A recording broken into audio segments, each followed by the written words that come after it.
Hi guys. What if entire advanced civilizations could just vanish, leaving only ruins that don't match anything in our history books? Tonight, we're traveling through 25 lost worlds that disappeared without a trace, raising questions even top scientists are afraid to answer. Let's start. The Olmecs and the colossal stone watchers. The jungle does not give up its secrets easily. It guards them with a tangle of roots and a curtain of relentless, humid green. But here, in the lowlands of the Mexican state of Veracruz, the earth has yielded something the foliage cannot conceal. They emerge from the soil like the foreheads of submerged giants, then the broad noses, the full lips, the heavy, patient faces, the Olmec colossal heads. Carved from single, gargantuan blocks of basalt, some weighing over 20 tons, they possess an immovable, timeless presence. Their helmets, often intricately detailed, suggest warriors or ball players of supreme status, yet their expressions are not of aggression, but of a profound, watchful knowing, as if they witnessed the dawn of Mesoamerica itself, and chose to turn to stone rather than speak of what they saw. To stand before one is to feel the weight of a silent inquiry. The air around them is different, thick, still, charged with a question that has hung in the tropical humidity for 3,000 years. Who were they meant to portray, and why, after raising these titanic effigies, did the people who carved them fold their cities back into the earth and walk away, leaving only these stone witnesses to their passing? The civilization that produced these enigmatic sentinels is known to us as the Olmec, a name given by later Aztecs, meaning people of the rubber country. They flourished from roughly 1,600 to 400 BCE, in a region of swampy lowlands and rolling hills along the Gulf Coast, a land of jaguars, ceiba trees, and life-giving, destructive rivers. They are widely regarded as Mesoamerica's first great civilization, the so-called mother culture, from which later societies, like the Maya and the Aztecs, would draw fundamental concepts of cosmology, art, and sacred kingship. Their world was not one of isolated villages, but of sophisticated, planned ceremonial centers. At San Lorenzo Tenochtitlan, the oldest known center, they reshaped an entire plateau, creating massive artificial plateaus and basins, an undertaking that speaks of coordinated labor on a staggering scale. At La Venta, a city built on an island in a coastal swamp, they erected a complex of pyramids, plazas, and mounds aligned with celestial precision, a sacred landscape mirroring the order of the cosmos. The heads are their most famous legacy, 17 of which have been unearthed, but they are only the most dramatic part of a rich artistic tradition. They carved altars that double as thrones, from which rulers perhaps emerged as if from the mouth of the earth. They sculpted stelae depicting imperious figures clutching enigmatic bars, and they fashioned small, exquisite votive offerings in jade and serpentine figures of were-jaguars, babies with snarling feline features, portraying a mythos of transformation, where the boundaries between human, animal, and divine were fluid. Their iconography is a lexicon of power that would echo for millennia. The maize god, the feathered serpent in its earliest form, the sacred ball game. They traded obsidian, ilmenite, and jade across vast distances, weaving a web of influence that stretched from central Mexico to what is now Costa Rica. Yet, for all their tangible influence, the Olmec world is one of profound silence. They left behind no deciphered written records, no chronicles of kings or conquests. Their story is told in the subtle language of archaeology, in the careful orientation of their ceremonial axes, in the stratified layers of offerings buried deep within their pyramids, polished mirrors of iron ore, piles of precious jade celts, and, most hauntingly, in the deliberate, ritualistic destruction of their own monuments. At San Lorenzo, many of the great heads, altars, and thrones were meticulously defaced, their features gouged out, and then buried in long, orderly lines across the site. This was not the random vandalism of invaders. It was systematic, perhaps even ceremonial. Scholars still debate whether this represents internal revolution, a profound religious rite of renewal and termination, or the symbolic end of an era, a conscious, deliberate closing of a chapter written in basalt, as if the power of these rulers had to be ritually killed and sequestered in the earth. One of the most enduring and quirky details of Olmec archaeology is the persistent theory, often whispered on the fringes of mainstream study, that the colossal heads bear features that are distinctly African. This has sparked imaginative, though widely dismissed in academic circles, speculation about transoceanic contact in the deep past. Proponents point to the broad noses and full lips as evidence, weaving narratives of ancient voyages. Mainstream scholarship, however, attributes these features to a deliberate artistic style, an idealization of powerful local rulers, or perhaps the depiction of individuals wearing protective helmets and padding for the ritual ball game. The stone itself offers a more grounded clue. Geochemical analysis has traced the basalt of the San Lorenzo heads to the Tuxtla Mountains, over 80 kilometers away. The act of transporting these multi-ton blocks, without draft animals or the wheel, through swamps and rivers, is a testament to a will and organizational power that needs no extraterrestrial or transoceanic explanation. Yet, the very persistence of the debate speaks to the head's otherworldly power. They seem to defy easy categorization, their gaze holding a recognition that unnerves the modern viewer, as if challenging our comfortable, linear narratives of a disconnected ancient world. The Olmec decline was not a sudden, violent extinction. There is no evidence of a singular, catastrophic invasion. Instead, what we see at their great centers is a process of slow, deliberate deactivation. Around 900 BCE, San Lorenzo's importance waned. La Venta rose to prominence, only to itself enter a period of decline after 400 BCE. The people, the living culture, seemed to have dispersed, carrying their beliefs, their artistic canon, and their identity into the surrounding regions and highlands. They ceded the future, while their own political and ceremonial heartland fell quiet. The last monuments were interred with care, the sacred fires in the temple precincts were left to cool, and the jungle began its slow, patient work of reclamation. It was a vanishing not by erasure, but by absorption and transformation. The final act at a place like La Venta is one of eerie tidiness. It suggests not a frantic flight from disaster, but a planned, perhaps even mournful, departure. Environmental factors likely played a role.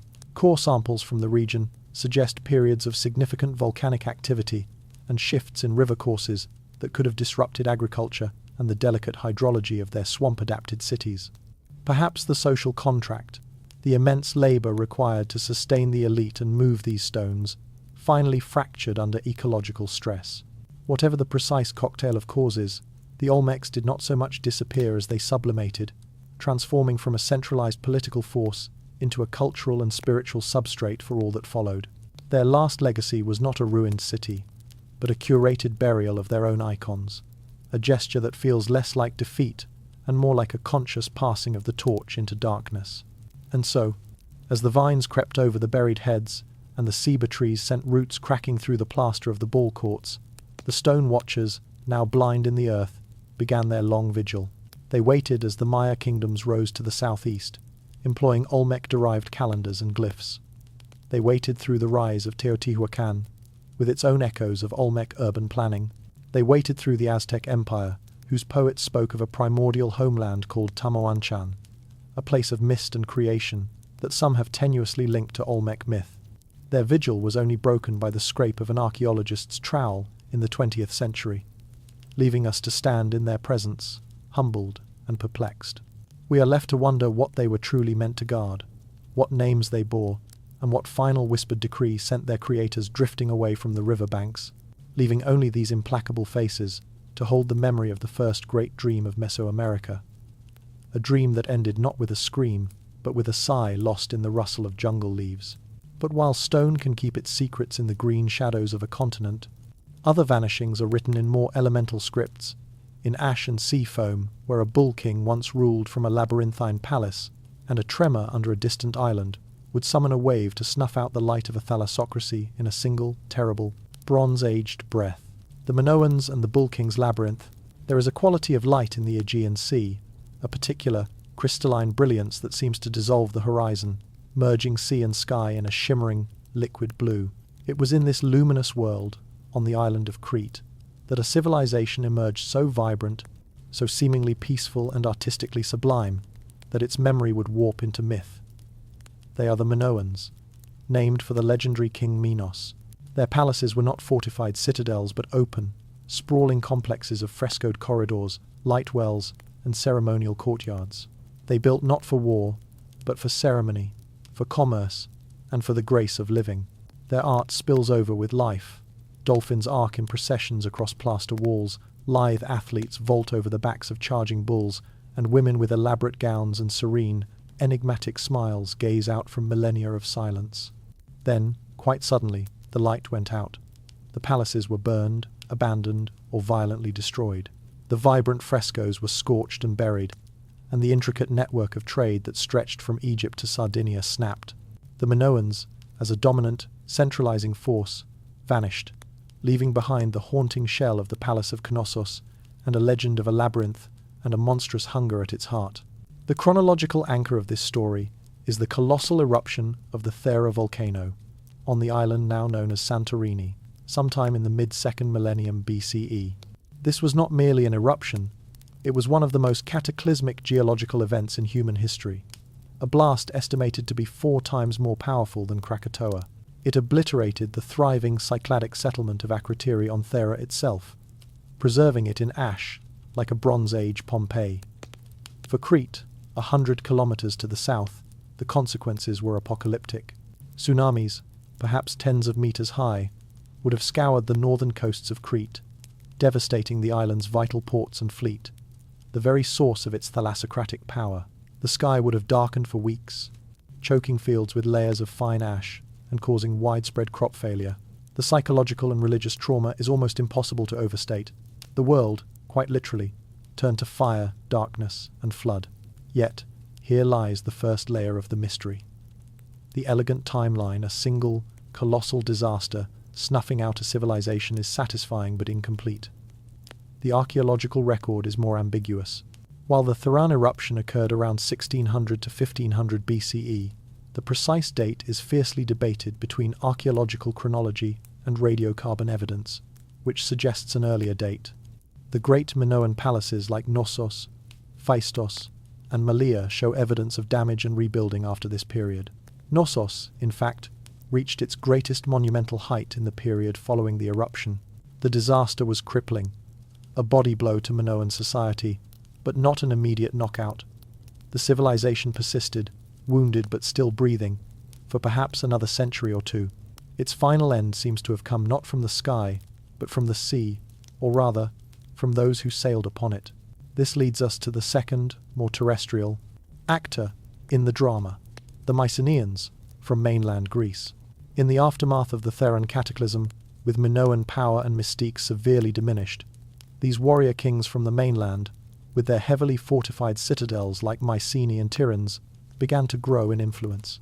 Their material culture, once heavily influenced by Minoan styles, starts to appear with greater frequency on Crete.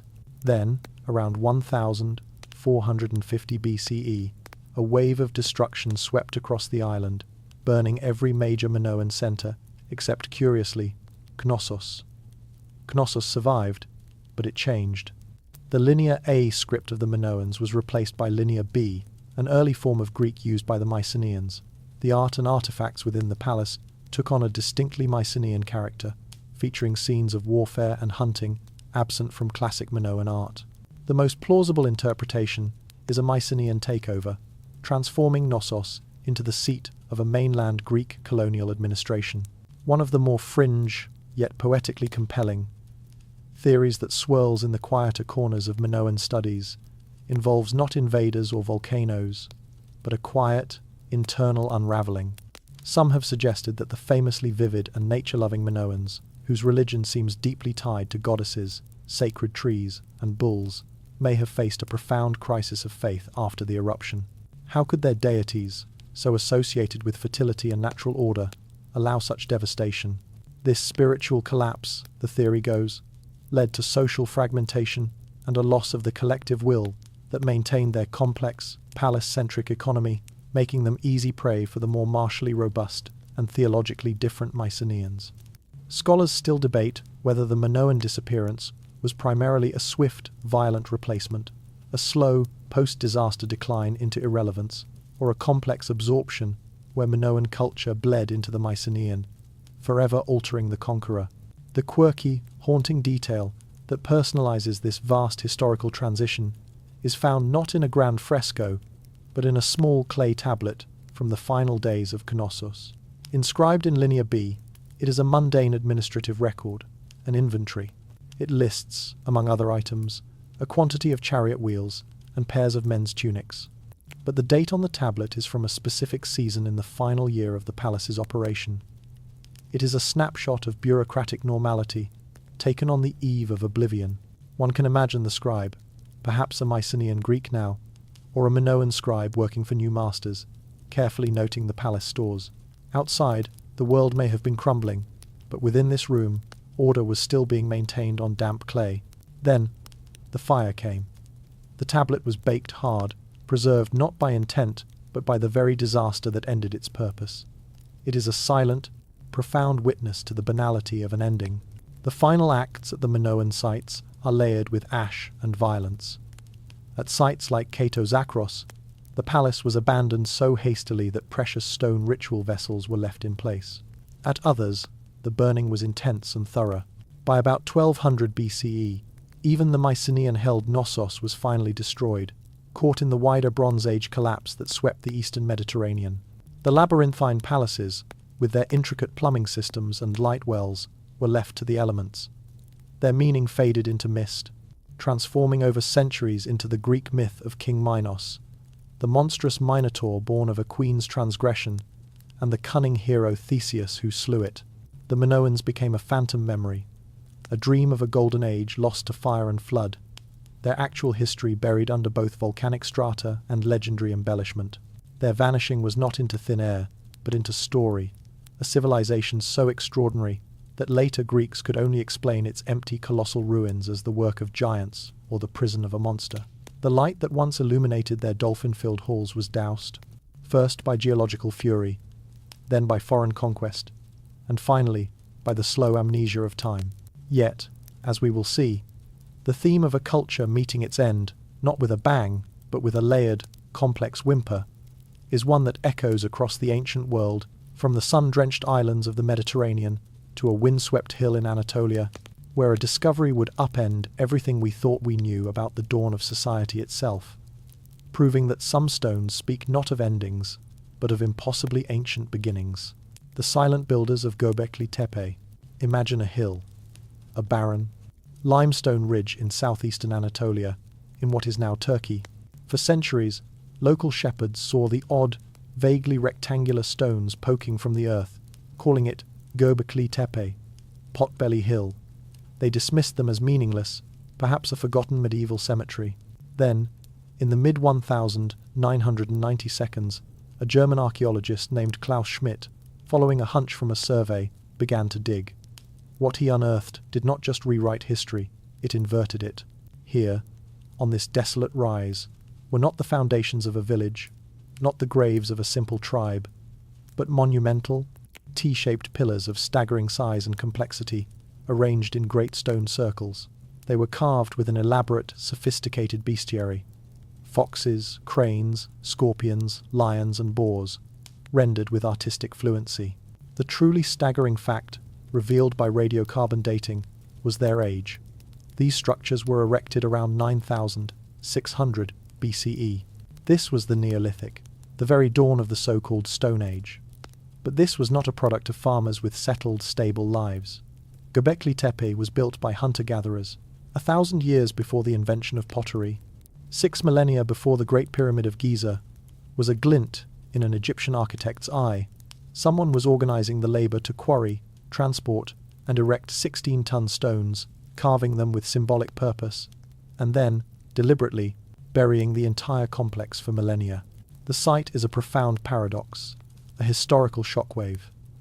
The mainstream historical fact that Göbekli Tepe demolishes is the long-held materialist theory of civilization's rise. The accepted narrative was a logical progression. Humans learned to farm, the Neolithic Revolution, which produced surplus food, which allowed for specialization of labor, which led to social hierarchy, complex religion, and finally, monumental architecture. Göbekli Tepe stands this sequence on its head. Here, it appears the ritual came first. The immense effort required the quarrying of pillars from bedrock pits a kilometer away. The carving, the construction, implies a level of social organization, a shared belief system so powerful it could compel bands of hunter-gatherers to come together seasonally, for a colossal communal project. This was not a settlement. There is no evidence of permanent dwellings, only the remains of feasts, vast quantities of wild animal bones, gazelle, aurochs, wild ass, and stone vessels. It was a pilgrimage site, a ceremonial center for a mobile, foraging population spanning a wide region. The architecture itself is awe-inspiring. Rings of pillars, with two larger central monoliths facing each other, often anthropomorphic, with carved arms, hands, and belts, suggesting stylized, godlike beings or ancestors watching over the assembly. But then, around 8000 BCE, the activity at Göbekli Tepe ceased, and its creators did not simply abandon it. They performed a final, astounding act. They buried it, not with rubble, but with a deliberate, rapid backfilling of the enclosures, using hundreds of tons of stone, soil, and bone fragments from their feasts. They entombed their own masterpiece. This act of retirement is one of the site's deepest mysteries. It was a conscious, ritual termination, sealing the sacred space for eternity. As the world outside was changing, the very climate was shifting into the warmer, wetter Holocene, and the first experiments with plant cultivation were beginning in the Fertile Crescent. Nearby, the people of Göbekli Tepe chose to enter their past.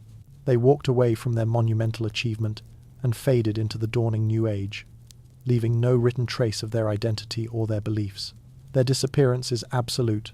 They vanish into the genetic and cultural soup of the emerging Neolithic Near East. The fringe detail that swirls around Göbekli Tepe, fueled by its sheer antiquity and the sophistication of its carvings, often ventures into the territory of lost, advanced civilizations, or even extraterrestrial inspiration. The precision of the carvings, the astronomical alignments. Some researchers propose for the pillars, such as orientations to the star Sirius or the constellation Cygnus, and the mind-bending reversal of societal development it represents, have made it a magnet for speculative theories. Mainstream archaeology, however, grounded in the painstaking analysis of tool marks, faunal remains, and stratigraphy, paints a picture of human ingenuity that is, if anything, more remarkable. It suggests that the human capacity for complex symbolic thought, collective action, and religious experience is far older than we dreamed, and that it was this spiritual or ideological impulse, not agriculture, that first forged large-scale human cooperation. Scholars still debate whether Göbekli Tepe represents a unique, fluke phenomenon, a cathedral for a specific cult of the hunt, or the earliest known template for the temple-building impulse that would define civilizations to come. A hauntingly quirky, tangible detail from the site is the sheer number of phallic symbols and the prevalence of predatory, dangerous animals in the carvings, juxtaposed with the complete absence so far of any representation of the female form or of domesticated plants or animals. This has led to intriguing, if speculative, interpretations about the nature of the beliefs practiced here. Was it a male-centric cult of the hunter, a place of initiation and ordeal, focused on the virility, danger, and symbolism of the wild world they depended upon? The imagery is one of power, predation, and perhaps a propitiation of the forces of nature. It is a worldview carved in stone, a theology without text, focused entirely on the untamed, pre-agricultural reality of their existence. The disappearance of Göbekli Tepe's builders is the quietest of all vanishings. There was no invasion, no collapse, no evident disaster. Instead, there was a choice, a deliberate act of closure. As the climate warmed and the world began to change, the old ways, the old rituals centered on the monumental hunt and the stone circles on the hill may have lost their meaning. The people likely gradually adopted the nascent technologies of cultivation and animal husbandry spreading through the region. They settled. They became part of the new agricultural world order. Their great spiritual project, their Potbelly Hill, became a memory, then a forgotten secret, then just a hill. It was a vanishing by integration and transformation, a cultural evolution so complete it buried its own origins. The silence left behind is total. No descendant culture claimed Göbekli Tepe as its own. No myths, like those of the Minoan labyrinth, grew around it. It slept under its blanket of earth for 12,000 years, a preserved fossil of a cognitive leap, a testament to a forgotten, first we believe, then we build revolution.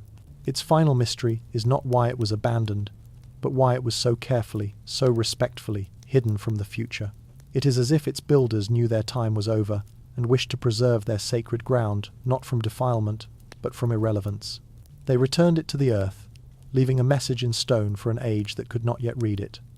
A message about the primordial power of shared belief to move mountains, or at least to raise pillars that would outlast empires.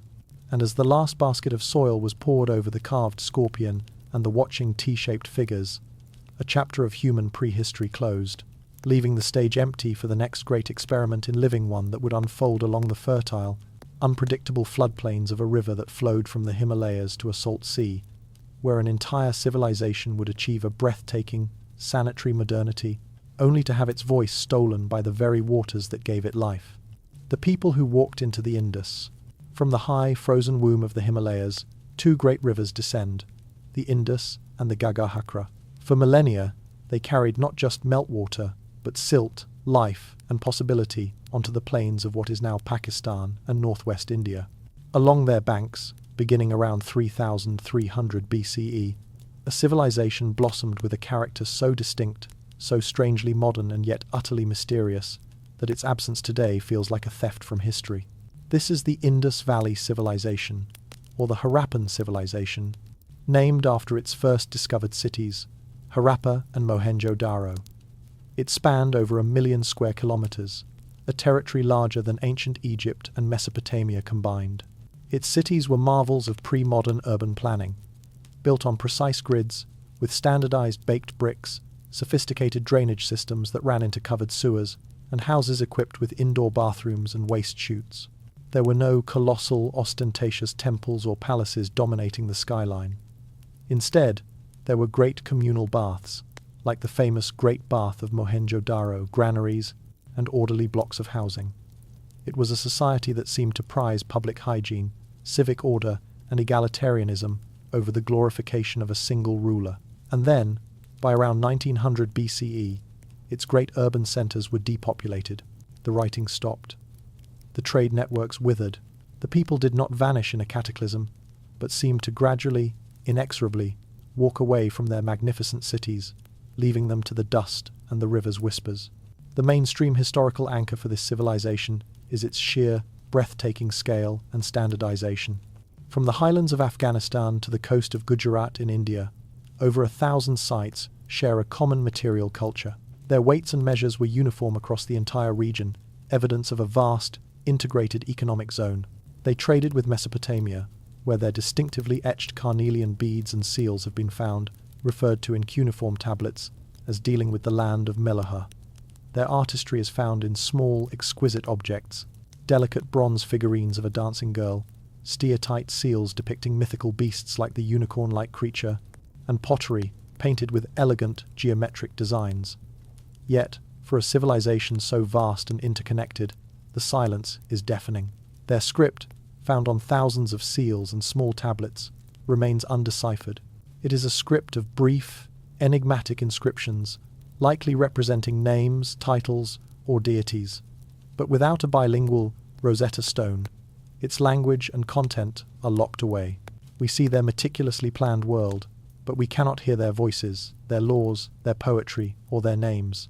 The decline of the Indus cities was not a single event, but a slow motion, unraveling over 2 to 3 centuries.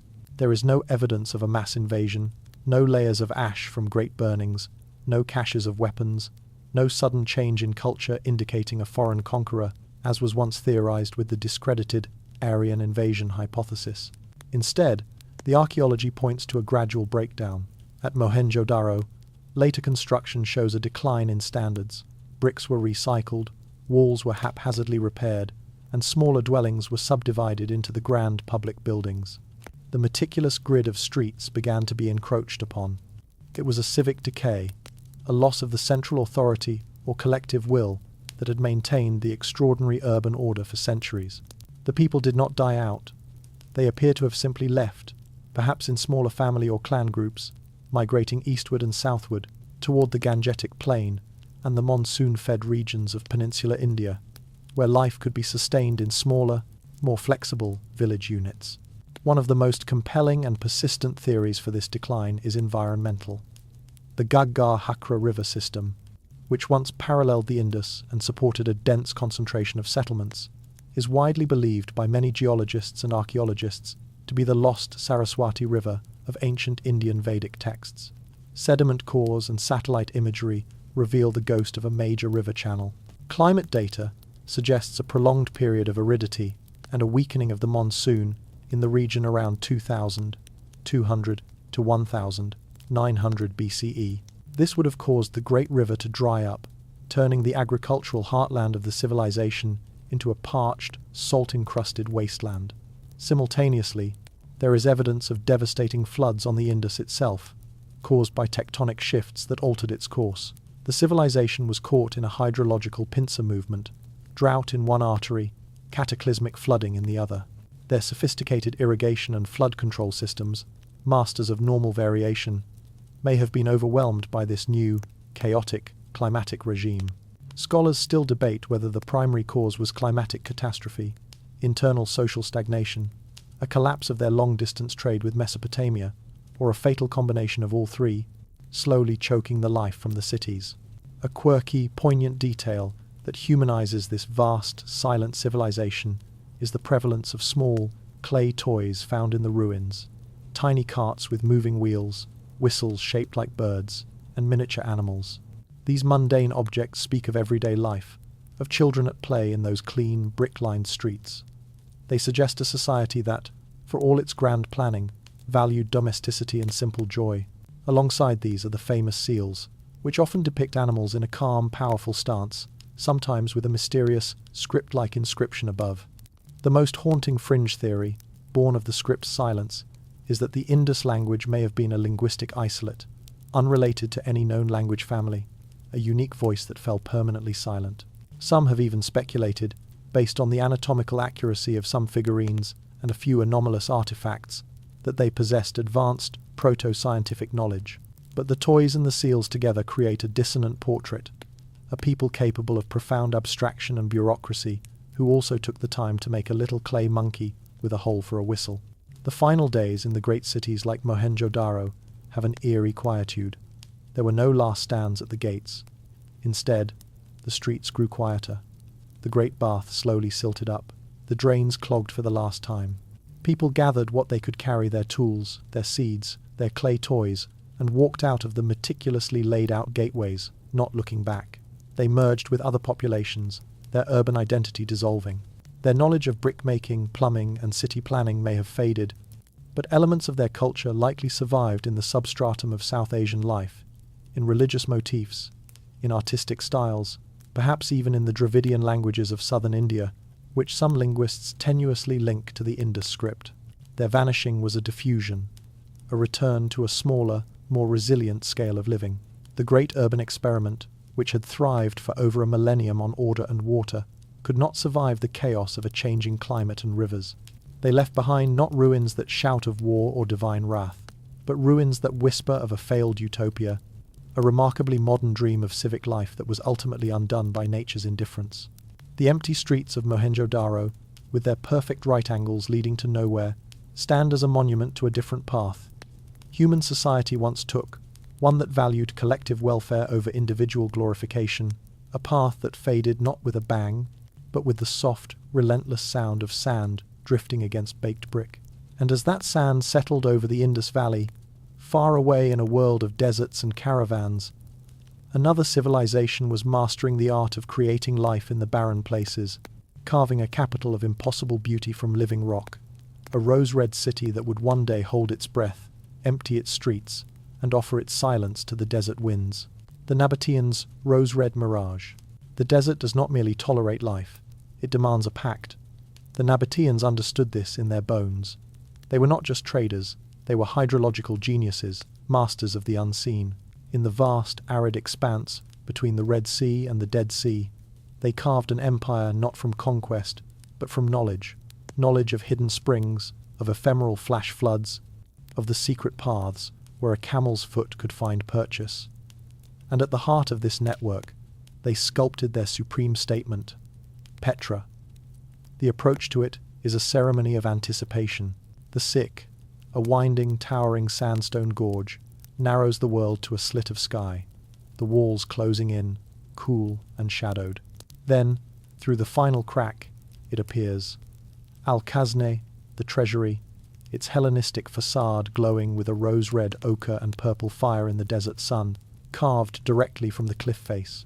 Petra was not just a city, it was a nexus, a secure repository for the wealth of the incense trade. Frankincense and myrrh flowing from southern Arabia to the Mediterranean world. Yet, by the 4th century AD, Petra's great era was over. The caravans found other routes.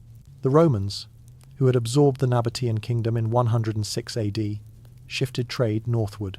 The last guardians of the treasury withdrew, and the city of rock was left to the local shepherds and the whispering sands. The Nabateans themselves did not perish, but their political independence, their unique identity as the lords of the desert caravans, faded like a mirage, leaving behind the stunning, empty theatre of their capital. The historical fact that anchors Petra in time is its peak as the capital of the Nabatean kingdom from around the 4th century BCE to the 2nd century AD. The Nabateans' wealth was built on a monopoly of the lucrative trade in aromatic resins, essential for religious rituals, medicine, and burial across the ancient world. Their control was not maintained through armies stationed in forts, but through a clandestine mastery of the desert. They hid their water sources, creating secret cisterns and reservoirs carved into rock, allowing them to travel routes others deemed impassable. Petra itself was a natural fortress, accessible only through narrow gorges, and within it they channeled the rare flash floods through a complex system of dams, canals, and cisterns, creating an artificial oasis. Their architecture is a breathtaking fusion of influences: Hellenistic, Egyptian, Mesopotamian, filtered through a distinctive rock-cut idiom.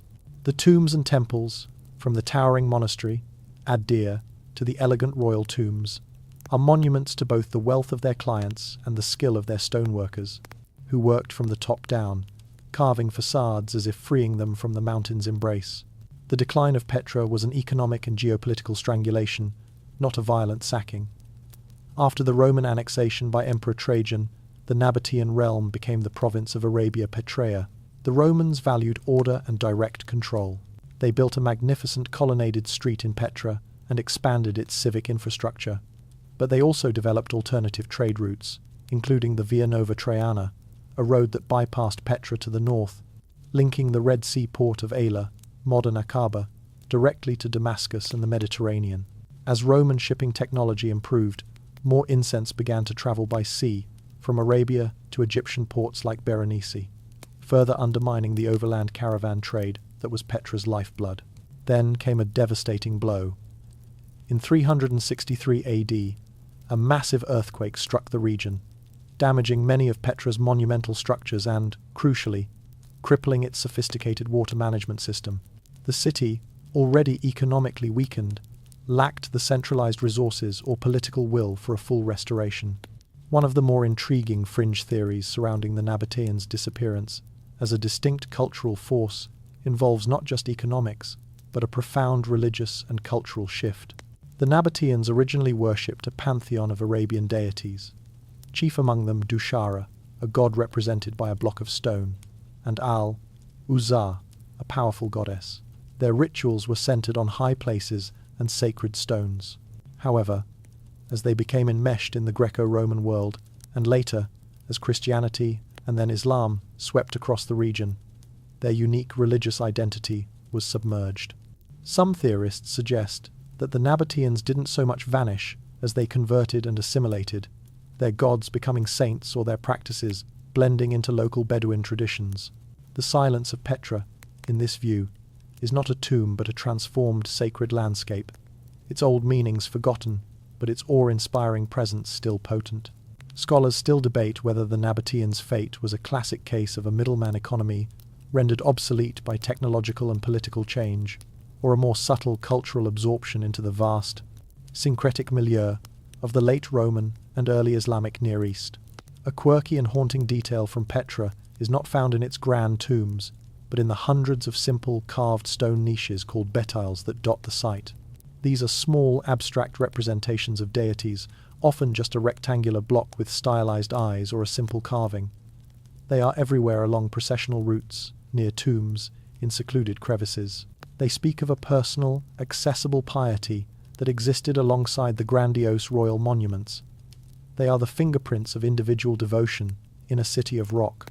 Furthermore, there is the persistent, if romanticized, legend that the magnificent treasury, Al-Khazneh, was not a tomb at all, but a temple, and that its iconic upper urn was once filled with Pharaoh's treasure, shot at for centuries by Bedouins in hopes of releasing a golden cascade. The bullet pockmarks on the urn are real. The treasure, of course, was never there. The legend itself is a metaphor for Petra's enduring allure, a promise of hidden wealth that draws people in, only to leave them marveling at the container, not the contents. The end of Petra as a living city was a quiet, drawn-out affair. After the earthquake, a smaller, Byzantine community persisted, converting some tombs into churches and one of the great temples into a basilica. But the city's scale had shrunk dramatically. By the time of the Islamic conquests in the 7th century, Petra was a shadow, a small settlement, clinging to the edges of its former grandeur. The great knowledge of hydrology and desert survival that defined the Nabateans lived on, not in urban administrators, but in the Bedouin tribes who continued to inhabit the region. The last guardians of the site were not kings or priests, but local clans like the Bdul, who used the caves as seasonal dwellings and shelters for their flocks. Petra slipped from world stage to local secret, its name fading from maps until it was rediscovered for the West by the Swiss explorer Johann Ludwig Burckhardt in 1812. Their vanishing was thus a retreat, a distillation of their essence. The Nabatean political entity dissolved, their mercantile role was usurped, but their descendants and their practical wisdom survived in the desert culture. Petra itself became a monument to transience, a sublime reminder that even the most brilliantly adapted civilizations are vulnerable to the shifting currents of trade, the tremors of the earth, and the slow, patient reclamation of the natural world. The rose-red city, half as old as time, now stands empty, its streets walked by tourists instead of spice merchants, its silence a profound echo of the caravan bells that once filled the sick. And as the desert stars emerge over its silent cliffs, we turn our gaze from this man-made marvel to a much older, more brutal mystery, one written not in ornate facades but in the stark, silent language of a continent-wide disappearance, where a unique stone tool technology marks a horizon of human presence in the Americas, and then, suddenly, marks nothing at all. The Mycenaeans. When palaces fell silent, the stones of Mycenae are not silent. They groan under the weight of a legacy both glorious and terminally obscure. Perched on a grim, rocky outcrop in the Peloponnese of Greece, the citadel is entered through the Lion Gate, a massive, linteled passage topped with a relief of two facing lions, their heads now lost, flanking a Minoan-style column. It is an icon of raw, cyclopean power. These were the people of the one axe, the king, the heroes immortalized by Homer, Agamemnon, leader of the Greeks at Troy, Menelaus, the cunning Odysseus. The Mycenaeans were the dominant power of mainland Greece from around 1600 to 1100 BCE, warriors and traders who adopted the Minoan Linear A script and adapted it to write their own language, an early form of Greek, creating Linear B. Their palaces were not open like those of Crete, but fortified, administrative, and economic hubs, where scribes meticulously recorded inventories of chariots, textiles, and offerings to the gods on clay tablets. Then, within a generation or two at the end of the 12th century BCE, the palaces burned. Pylos, Tiryns, Thebes, and finally Mycenae itself were consumed by fire. The Linear B script vanished from use. The complex, international trade networks linking them to Egypt, Anatolia, and the Levant shattered. The Mycenaean civilization collapsed so utterly that Greece entered a 400-year period known as the Greek Dark Ages, where writing disappeared and life reverted to a simpler, localized, and impoverished village existence. The heroes had left the stage, and the curtain had fallen on an age of bronze. The mainstream historical anchor for this collapse is its breathtaking comprehensiveness. This was not an isolated event. The Mycenaean downfall was part of the wider, pan-Mediterranean late Bronze Age collapse, which saw the fall of the Hittite Empire in Anatolia, the destabilization of New Kingdom Egypt, and the destruction of city-states across the Levant like Ugarit. At nearly every major Mycenaean center, archaeology reveals a consistent, grim pattern, a layer of intense fire and destruction, followed by abandonment or a drastically reduced settlement. The palace archives, those tablets of unbaked clay, were fortuitously fired hard in the conflagrations, preserving for us the dry, administrative details of their final days. They list rowers for ships, allocations of bronze to smiths, and rations to religious personnel. They speak of a society on a war footing, but they offer no narrative of the end. There is no tablet that reads, "The sea peoples are at the gates." There is only the sudden, permanent silence after the fire. What or who caused these fires?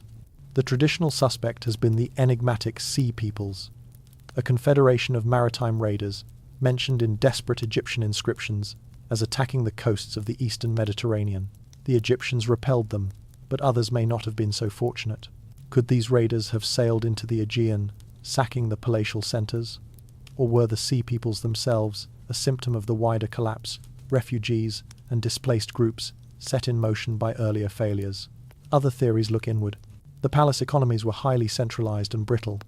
A series of poor harvests, perhaps triggered by regional drought evidenced in climate proxies, could have led to famine, social unrest, and internal revolt. The tablets from Pylos in its final days show an unusual concern with coastal watchers, suggesting fear from the sea, but also a mention of rowers going to their posts, hinting at a desperate mobilization. It is possible the palaces fell to a combination of external pressure and internal fracture, the peasantry and lower nobility, burdened by the palatial tax-in-kind system, rising up against a weakened elite. Scholars still debate whether the primary driver was external invasion, systemic internal collapse exacerbated by climate change, or a deadly synergy of both, where raids tipped an already critically stressed society into an irreversible tailspin. One of the more evocative fringe theories connects the collapse to a much older memory, the eruption of Thera. While this cataclysm occurred some 300 years before the Mycenaean collapse, some have speculated that its long-term climatic effects, a volcanic winter, followed by prolonged aridification, set in motion a slow-burn ecological crisis that the palace economies, with their high populations and resource demands, were ultimately unable to withstand. It is a theory of delayed consequences, of a civilization living on borrowed time after a geological trauma. More tangibly, a quirky and haunting archaeological detail comes from the so-called triangle tablet found in the fire destruction at Mycenae. It is a small triangular piece of clay inscribed with Linear B, listing a series of names. Some interpret it as a roster of sacrificial victims, or of men chosen for a last, doomed mission. It is a chillingly personal document from the edge of oblivion, a pointillist dot in a vast landscape of ruin. The collapse itself was likely not a single-year event, but a rolling catastrophe over several decades. The trade routes that brought tin from Afghanistan and amber from the Baltic froze. Specialized crafts, like large-scale pottery production and fresco painting, disappeared. The knowledge of writing, so tightly bound to the palatial bureaucracy, was lost entirely. It would take centuries for the Greeks to readopt a script, the Phoenician alphabet, for their language. The population plummeted, with many likely fleeing to more defensible, remote locations. The great Tholos tombs, like the so-called treasury of Atreus, were plundered or reused in haphazard ways. The unified culture splintered into isolated pockets. The Mycenaeans did not vanish as a people. Their genetic and linguistic lineage continued. But their civilization, their political structure, their economic complexity, their monumental architecture did. They entered a long, twilight period of oral tradition, where memories of the age of palaces and heroes were distilled into the epic poems that Homer would weave together centuries later. The final days at a place like Pylos are ghostly in their preserved normalcy. The Linear B tablets were found where they fell from their shelves, as if the administrators were called away suddenly, expecting to return. They never did. The fire swept through, baking the last mundane thoughts of the state into permanence. It is this juxtaposition, the bureaucratic banality, against the backdrop of apocalyptic collapse that is so profoundly moving. The Lion Gate still stands, but the kingdom it guarded became a memory so powerful it shaped Western literature, yet so vague it left archaeologists to piece together reality from ashes and inventory lists. The Mycenaean collapse serves as the prime, brutal example of how interconnected, sophisticated systems can fail catastrophically, returning a society to a simpler, harder reality. And as the last echoes of that collapse faded in the Greek hills, across the ocean, in a world untouched by Bronze Age empires, another mysterious vanishing was taking place, one defined not by fire and tablets, but by a uniquely crafted stone point and a vast, empty continent that suddenly seemed to forget its first masters, the Clovis First Shadow. For decades, the story seemed elegantly simple, etched not in clay, but in fine, fluted stone. They were called the Clovis culture, named for the town in New Mexico, where their distinctive artifacts were first identified. Their signature was a beautifully crafted spear point, fluted at the base to fit snugly onto a dart shaft, a technology of lethal elegance. According to the long-dominant Clovis First theory, these people were the original pioneers of the Americas. Around 13,000 years ago, as the last ice age waned, they crossed the Bering Land Bridge from Siberia into Alaska. Finding an ice-free corridor between the Great Laurentide and Cordilleran ice sheets, they burst into the untouched continent of North America, a land of mammoths, mastodons, and giant ground sloths. In a blitzkrieg of expansion, their descendants swept southward, reaching the tip of South America within 1,000 years. Their stone points were found lodged in the bones of extinct megafauna, seemingly telling a clear tale of skilled hunters who reshaped an ecosystem. Then, as the great beasts vanished, so too did the Clovis culture itself, their distinctive technology disappearing from the archaeological record as suddenly as it appeared, leaving behind a continent-wide shadow and a persistent, haunting question. Were they truly first? And if so, why did their cultural signature so completely vanish? The mainstream historical fact of the Clovis culture is its undeniable technological presence across North America, and its clear association with the end Pleistocene megafauna. For much of the 20th century, the Clovis First model was an archaeological orthodoxy. The points themselves are masterpieces of lithic engineering, requiring skill and planning to produce the characteristic flute, a channel flake struck from the base. They represent a rapid, homogeneous cultural spread unlike anything seen before. Sites like Blackwater Draw in New Mexico provided seemingly irrefutable evidence. Clovis points in direct association with the bones of mammoths.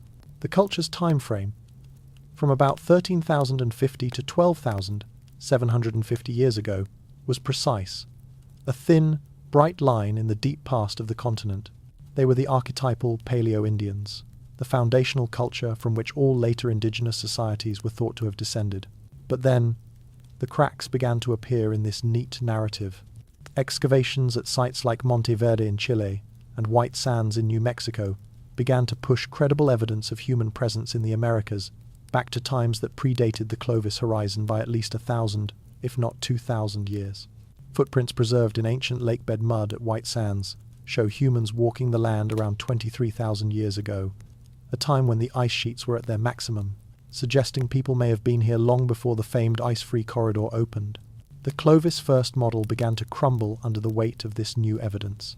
If people were here before Clovis, then who were they? And what was the true nature of the Clovis phenomenon? Their sudden continental appearance now seemed less like a first arrival and more like the explosive spread of a supremely successful idea, a revolutionary hunting technology across an already populated landscape. This leads to the core mystery of their disappearance. If Clovis was not the first people, but a technology, why did that specific technology vanish? One of the most compelling and debated theories is the Younger Dryas impact hypothesis. This fringe, yet persistently discussed, idea proposes that around 12,800 years ago, a comet or asteroid exploded in the Earth's atmosphere over North America, triggering a continent-wide wildfire, causing an abrupt return to glacial conditions, the Younger Dryas period, and leading to the extinction of the megafauna. Proponents argue that a black matte layer of carbon-rich sediment found at many Clovis sites represents the aftermath of this catastrophe. In this scenario, the Clovis way of life, so specialized in hunting large game, could not survive the ecological upheaval. The people survived, but their signature toolkit, now obsolete, was abandoned. Mainstream archaeology largely rejects the impact hypothesis due to a lack of consistent evidence, but acknowledges that the onset of the Younger Dryas was a real, rapid climatic reversal that would have stressed ecosystems. Scholars still debate whether the Clovis disappearance was driven primarily by the extinction of their preferred prey, by rapid climate change, by the simple evolution and diversification of stone tool technology as groups adapted to different environments, or by a combination of these factors. A quirky and tangible detail from the Clovis world is not a spear point, but something far more mundane and revealing: the Clovis blade. These are long, parallel-sided flakes struck from prepared cores, a technology with roots in the Old World. They were the utility knives of the culture, used for butchering, scraping, and cutting. Their presence hints at a sophisticated lithic system, not just a single weapon. Furthermore, one of the most haunting fringe notions is that the Clovis people, if they were a distinct migrating group, may have possessed a unique cultural or even linguistic identity that was swamped by the existing, broader population of pre-Clovis inhabitants as they adapted and intermingled. Their distinctive point may be the only clear artifact of a lost ethnic group that was absorbed into the genetic and cultural melting pot of ancient America, their language fading without a trace. The end of the Clovis culture is not marked by a layer of ash or abandoned cities, but by a subtle shift in the archaeological layers. At sites across the continent, the beautifully fluted points stop appearing. They are replaced by a dazzling array of regional point styles: Folsom, Dalton, Plano. These later points are often just as exquisitely made, but they are different, adapted to changing environments, and possibly to hunting smaller game like bison. The people did not vanish, they evolved. The Clovis toolkit, a perfect adaptation to a specific moment at the end of the Ice Age, became a fossil in the technological record when that moment passed. The culture's unity dissolved into regional diversity as groups specialized and settled into the post-glacial landscapes of North America. Their vanishing, therefore, is a classic case of cultural metamorphosis rather than extinction. The shadow they cast is so long precisely because their technology was so effective and widespread for a brief, brilliant period. They may have been the first continent-wide cultural horizon in the Americas, a brief unification of technology across a vast landmass before the long, divergent journey of its many peoples truly began. The mystery is no longer solely, where did they come from? But also, why did their specific way of life end? The answer seems to lie in the profound ecological turning point at the end of the Pleistocene. As the mammoths and mastodons took their final breaths, so too did the singular, elegant technology designed to hunt them. The Clovis people walked on, but they put down their distinctive spear points and picked up new tools, adapting to a world they had helped to change, leaving their finest artifacts as grave markers for an age of giants. And as the great grasslands of North America shifted, another civilization, far to the south and in a very different desert, was rising to power by mastering not the hunt, but the divine authority of kings who saw themselves as the heirs of pharaohs, building a forest of steep-sided pyramids where the Nile's influence met the heart of Africa, the kingdom of Kush and the desert's reach. South of Egypt, beyond the first cataract of the Nile, the desert opens its arms to a different kind of river kingdom. Here, in a region known as Nubia, the kingdom of Kush rose, not as a mere shadow of its northern neighbor, but as a formidable power in its own right, a civilization that would, for a time, conquer Egypt itself. Their story is one of complex symbiosis and fierce independence, played out over millennia along the fertile ribbon of the Upper Nile. Their early capital, Napata, lay in the shadow of the holy mountain Jebel Barkal, believed by the Kushites to be the dwelling place of the state god Amun. From here, they ruled, adopting Egyptian customs, hieroglyphs, and artistic styles, even building their own pyramids steeper, more slender sentinels than those at Giza. In the 8th century BCE, Kushite kings like Piye and Taharko marched north, conquering an Egypt fragmented by disorder, and established the 25th dynasty, ruling as pharaohs of a united Nile valley. Yet, after a century of glory, they were pushed back south by Assyrian invasion. They retreated, shifted their capital further south to Meroe, and forged a new, distinct identity. For centuries, Meroe thrived as a center of iron production and trade, its rulers, sometimes queens known as Kandakis, wielding great power. And then, by the 4th century AD, the kingdom faded. The iron furnaces at Meroe cooled. The pyramids, though still built, became smaller, poorer. The centralized state dissolved, and the once great kingdom of Kush receded into the desert haze, leaving behind a silent forest of pyramids and a historical echo that begs the question: what caused the power of the desert's reach to finally wither away? The mainstream historical anchor for Kush's decline is a combination of economic strangulation, and environmental pressure. Meroe's later prosperity was built on its role as a middleman in trade between sub-Saharan Africa and the Mediterranean Roman world. Goods like ivory, ebony, gold, and exotic animals flowed through its hands. However, the rise of the Aksumite kingdom in the Ethiopian highlands, which we will visit in a later chapter, provided an alternative, more efficient route for this trade, bypassing the Nile and sailing directly up the Red Sea. Aksum's growing maritime power, evidenced by its own coins and inscriptions, siphoned off the wealth that had sustained Meroe. Concurrently, there is evidence of increasing desertification and overgrazing in the region around Meroe. The kingdom's heavy reliance on iron production, the slag heaps around the city are still visible, required massive amounts of charcoal, leading to deforestation. This ecological strain, combined with the loss of its economic raison d'etre, likely placed unbearable stress on the state's ability to control its territory and feed its population.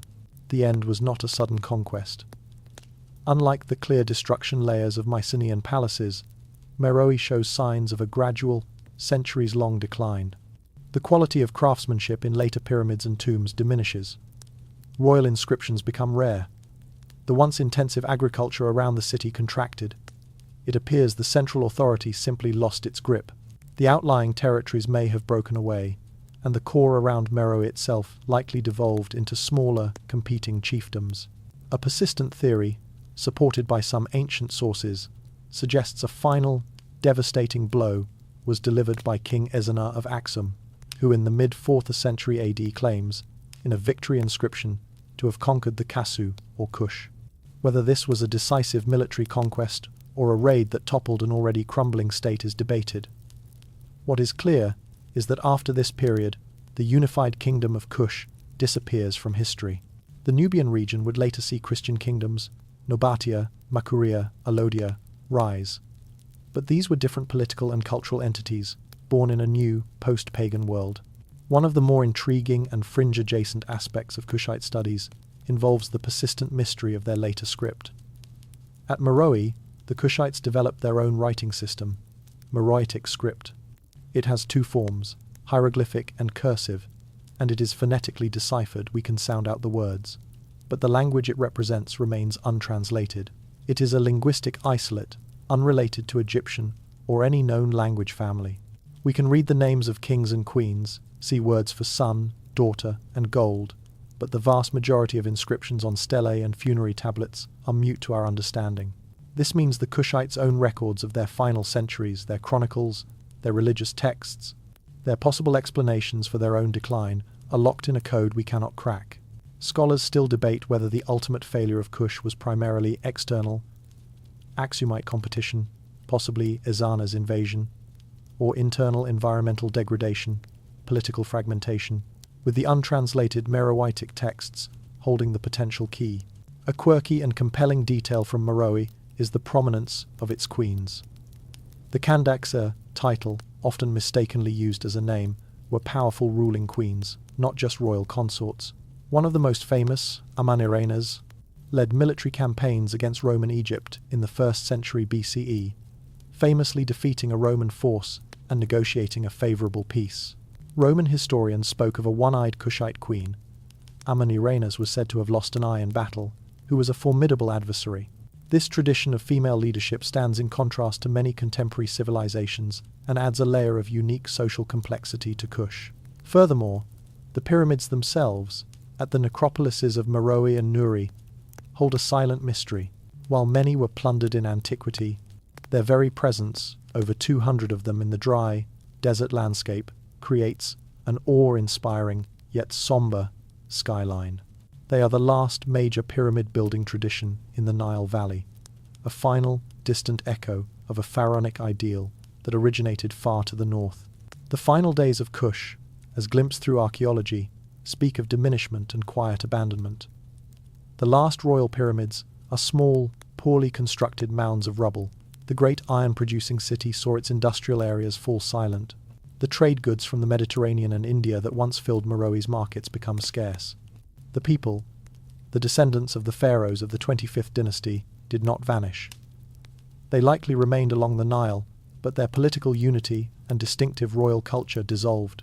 They may have been absorbed by incoming nomadic groups like the Blemmyes, or simply reverted to a more localized tribal way of life, their Meroitic language eventually dying out as Nubian languages, ancestors of modern Nubian, took hold.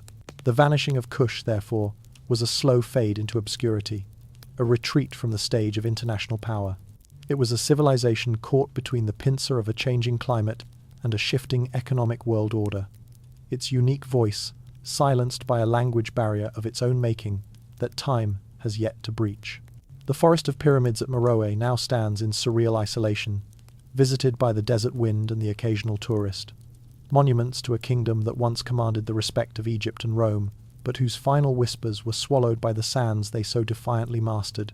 And as the last fires of Kushite ironworks guttered out, on another continent, and in a much different climate, a people on the arid coast of Peru were creating a vivid, terrifying art to appease their gods, capturing their world in clay with such startling realism that we can see the moment they, too, sensed a looming cataclysm, the Moche lords of ritual and clay. On the northern coast of Peru, where the desert meets the Pacific in a stark, dramatic line, rain is a myth, and life is a covenant with a handful of rivers cutting through the sand. Here, between roughly 100 and 800 AD, the Moche civilization forged a society of startling artistic virtuosity and terrifying ritual intensity. They were not a single, centralized empire, but a network of valley-based polities sharing a common culture, a culture best known to us not through written records. They had none, but through their extraordinary material legacy. They were master hydraulic engineers, building canals to stretch their lifelines into the desert. They erected immense adobe pyramids, the Huaca del Sol and Huaca de la Luna, which rose like mountains of sun-baked brick. But above all, they were unparalleled portraitists in clay. Their ceramics are so photographically realistic that individuals can be recognized across different vessels, rulers, priests, warriors, and perhaps deities, captured with every scar, every expression of authority or anguish. These vessels also depict an unflinching narrative of their world. Elaborate ceremonies, sexual acts, deities, diseases, and a ritual known as the sacrifice ceremony, where prisoners of war were ritually bled and their blood consumed by elites. Then, in the 8th century AD, this vivid, complex world fragmented. The Great Pyramids saw their final additions. The exquisite portrait vessels ceased to be made. The Moche political order vanished, leaving their valleys under new, unfamiliar masters. Their disappearance seems tied not to invasion, but to the very elements they had fought so hard to control, the sky and the sea. The mainstream historical fact that frames the Moche demise is climate catastrophe, specifically the devastating impacts of a mega El Niño event, or a series of them. El Niño is a periodic warming of the Pacific Ocean that disrupts weather patterns globally. For the hyper-arid coast of Peru, a strong El Niño can bring two apocalyptic opposites. First, torrential rains and catastrophic flooding in the desert, washing away canals, fields, and settlements, followed by prolonged, crippling drought. Archaeological evidence at Moche sites shows clear signs of both. At the Huaca de la Luna, thick layers of flood sediment separate construction phases. At other sites, there is evidence of massive mudslides burying entire districts. This climatic chaos would have destroyed the agricultural base that supported the elite and the ceremonial centres. The authority of the priest-kings, who likely derived their power from an assumed ability to mediate with the gods for rain and fertility, would have been shattered when the skies delivered only destruction. The social contract, cemented by the redistribution of resources from grand state projects, would have dissolved into famine and desperation. The decline was likely regional and staggered, not a single, continent-wide event. Some major Moche centres in the southern valleys, like those in the Moche and Chicama valleys, show evidence of abandonment around 600 to 650 AD. Power may have shifted north to the Lambayeque region, where the later Sican culture would arise, perhaps led by Moche survivors or a new elite. However, the classic Moche cultural package, the specific artistic style, the ritual complex, did not survive this transition intact. It evolved, blended, and was ultimately superseded. There is little evidence of a violent invasion by a foreign force. Instead, the archaeology suggests a societal unravelling. The great ceremonial precincts were abandoned, sometimes with evidence of ritual termination, like the breaking of objects. The people did not vanish, but their political and religious unity did. One of the most compelling and debated theories about the final act involves not just environmental stress, but a possible internal revolt. The Moche iconography is obsessively concerned with hierarchy, warfare, and sacrifice. The famous warrior narrative on pottery depicts a sequence of ritualized combat, the taking of prisoners, and their subsequent sacrifice.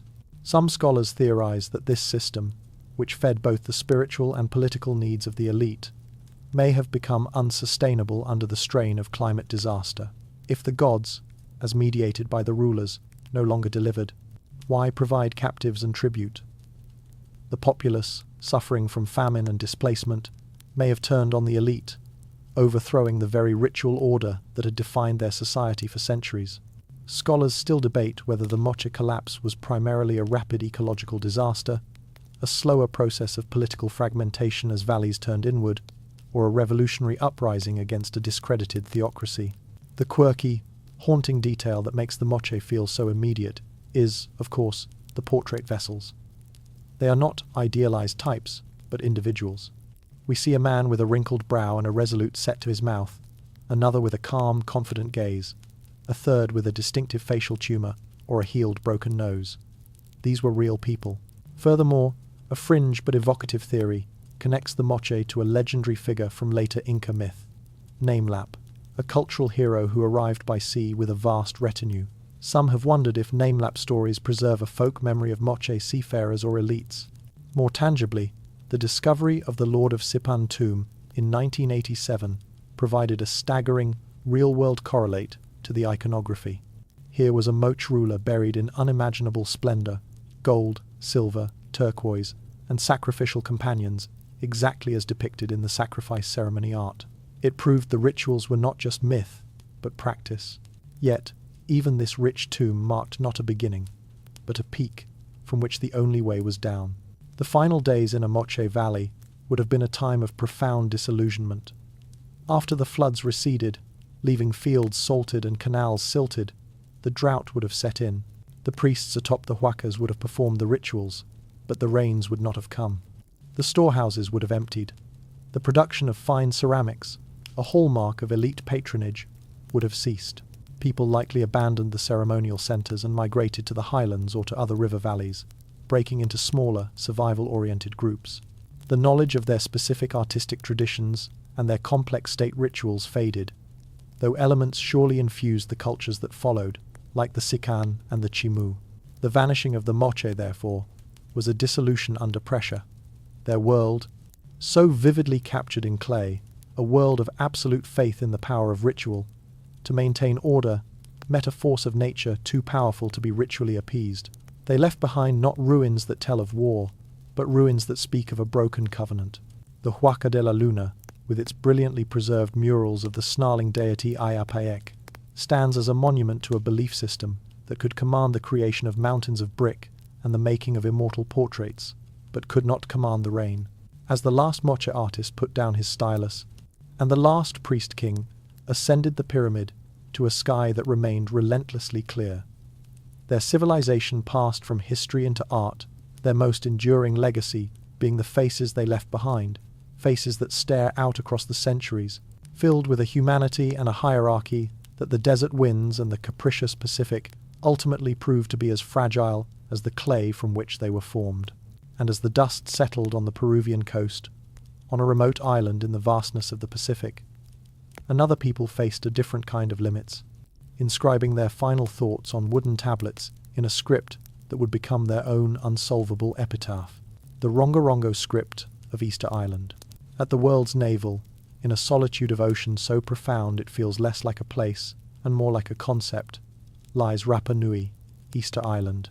Its story is often told as a parable of ecological collapse. A people who felled their last tree, toppled their own great Moai statues, and descended into war and famine. But within that tragic narrative lies a smaller, more intimate mystery, one etched not in stone but in wood. This is the mystery of Rongorongo, a unique and undeciphered script found on a handful of surviving wooden tablets, staffs, and ornaments. Appearing relatively late in the island's history, perhaps around the 16th or 17th century, Rongorongo consists of glyphs of stylized human, animal, and geometric forms, arranged in a curious reverse bustrophodon lines of text, alternate direction, and each line is flipped upside down relative to the next, so the reader must physically rotate the tablet to follow the flow. It is a script of mesmerizing complexity, and it is the only indigenous writing system known to have developed in Oceania.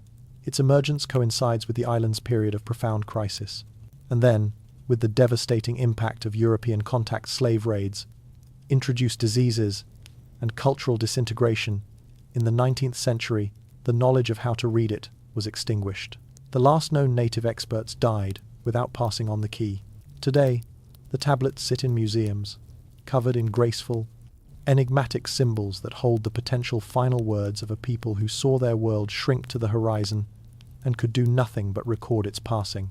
The mainstream historical fact surrounding Rongorongo is its tragic, post-contact context. The script was first noticed by Westerners in the late 19th century, but by then, literacy in it was already a lost art. Only a few elders had partial knowledge. European missionaries, viewing the tablets as pagan artifacts, encouraged their destruction. Many were burned. Perhaps 24 genuine objects with Rongorongo inscriptions survive.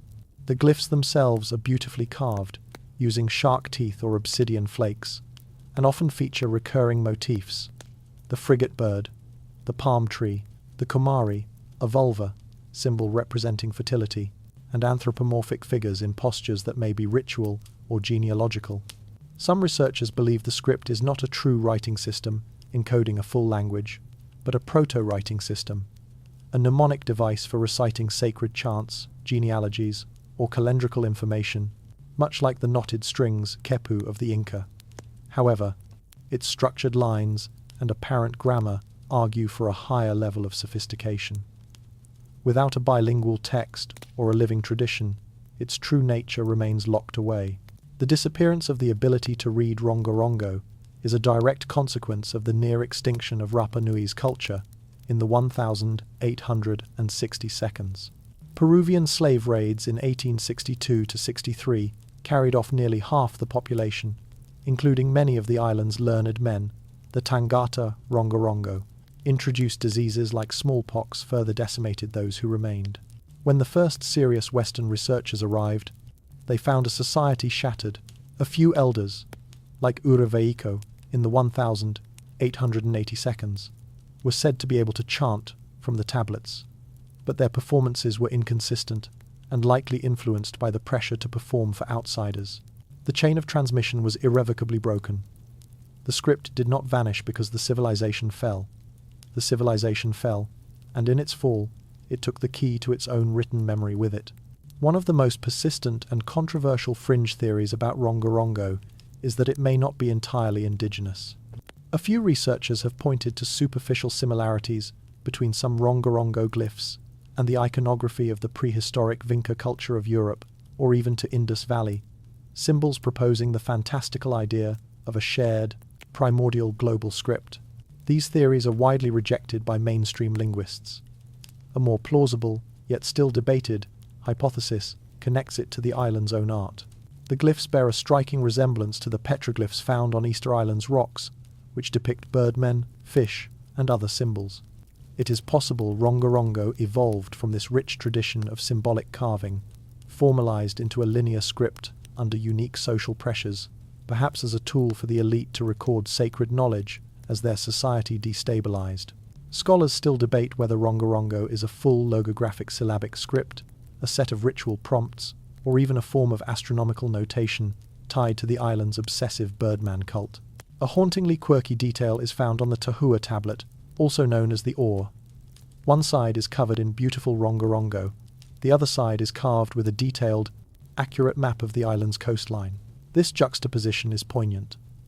A people who could map their physical prison with precision, yet whose intellectual world, encoded on the reverse, is now an unmappable territory. Furthermore, there is the tragic story of the lost Santiago staff. In the 19th century, a missionary collected a wooden staff covered in Rongorongo and sent it to the Bishop of Tahiti. The bishop, considering it idolatrous, used it as a support for a flagpole, where it was left to weather and rot. It is a stark metaphor for the colonial disregard that sealed the script's fate, a sacred text literally ground into the dirt. The final act for Rongorongo was one of silent, archival death. The tablets were not buried or hidden, they simply became curios, then artifacts. The last generation that understood their meaning passed away, taking the sounds and stories behind the glyphs with them. The people of Rapa Nui survived, their culture enduring and reviving in other forms, but this specific thread of knowledge was snipped. The script now exists in a liminal space, an undeniable artifact of intellectual achievement that conveys no information.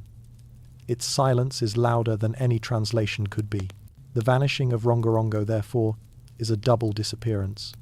First of the knowledge it contained, and second, of the historical context that would explain why it appeared so late, on the brink of collapse. Was it a desperate attempt to codify a dying tradition, a final flowering of cultural complexity under extreme duress? We may never know. The tablets remain, like the Moai, facing not the sea, but the baffled gaze of modern scholars. Their intricate lines are testament to a human mind that sought to make meaning permanent, even as the world that gave it meaning was falling apart. And as we contemplate this solitary script in the vast Pacific, our journey turns back towards the old world, to a time and place where permanence was not sought in wood or stone, but in a more elemental act, the deliberate, cyclical burning of home. The Cucuteni Tripilia's burning cycle. In the fertile, rolling plains between the Carpathian Mountains and the Dniester River, a society flourished from 5,500 to 2,750 BCE that practiced a form of living and leaving so radical it feels like a philosophical statement etched in fire and clay. Known as the Cucuteni Tripilia culture, they built the largest settlements in Neolithic Europe, vast, concentric agglomerations of thousands of houses that could cover hundreds of hectares, dwarfing contemporaneous cities in Mesopotamia. Their pottery is breathtaking. Vessels painted with intricate, spiraling designs in black and red, swirling with a hypnotic energy that speaks of a profound symbolic world. But their most defining and baffling characteristic was their practice of intentional incineration. Every 60 to 80 years, it appears, they would deliberately burn their entire settlement to the ground, not in an attack, not in an accident, but in a coordinated, ritual act. Then, they would often build a new, nearly identical village directly on top of the ashes, or very close by, and the cycle would begin again. For over 2,000 years, they repeated this pattern of creation and purification by flame, and then, around 2,750 BCE, the cycle stopped. The great settlements were not rebuilt. The painted pottery ceased. The Cucuteni Tripilia culture faded from the archaeological record, leaving behind a landscape of ashy mounds and a question that smoulders across the millennia. Why did they burn their world, and why, finally, did they stop? The mainstream historical fact of the Cucuteni Tripilia culture is its staggering scale and the undeniable evidence of its fiery conclusions. At its peak, a settlement like Talianki in Ukraine may have contained over 2,000 structures and housed 15,000 to 20,000 people, a population not seen again in Europe until the classical era. The houses were two-story, spacious, and arranged in concentric rings around a central open area, suggesting sophisticated community planning. Yet, excavations reveal that these megasites are not cities in the traditional sense, with dense layers of continuous occupation. Instead, they are single-phase sites, with a uniform layer of charcoal, baked daub, and shattered pottery covering the entire settlement.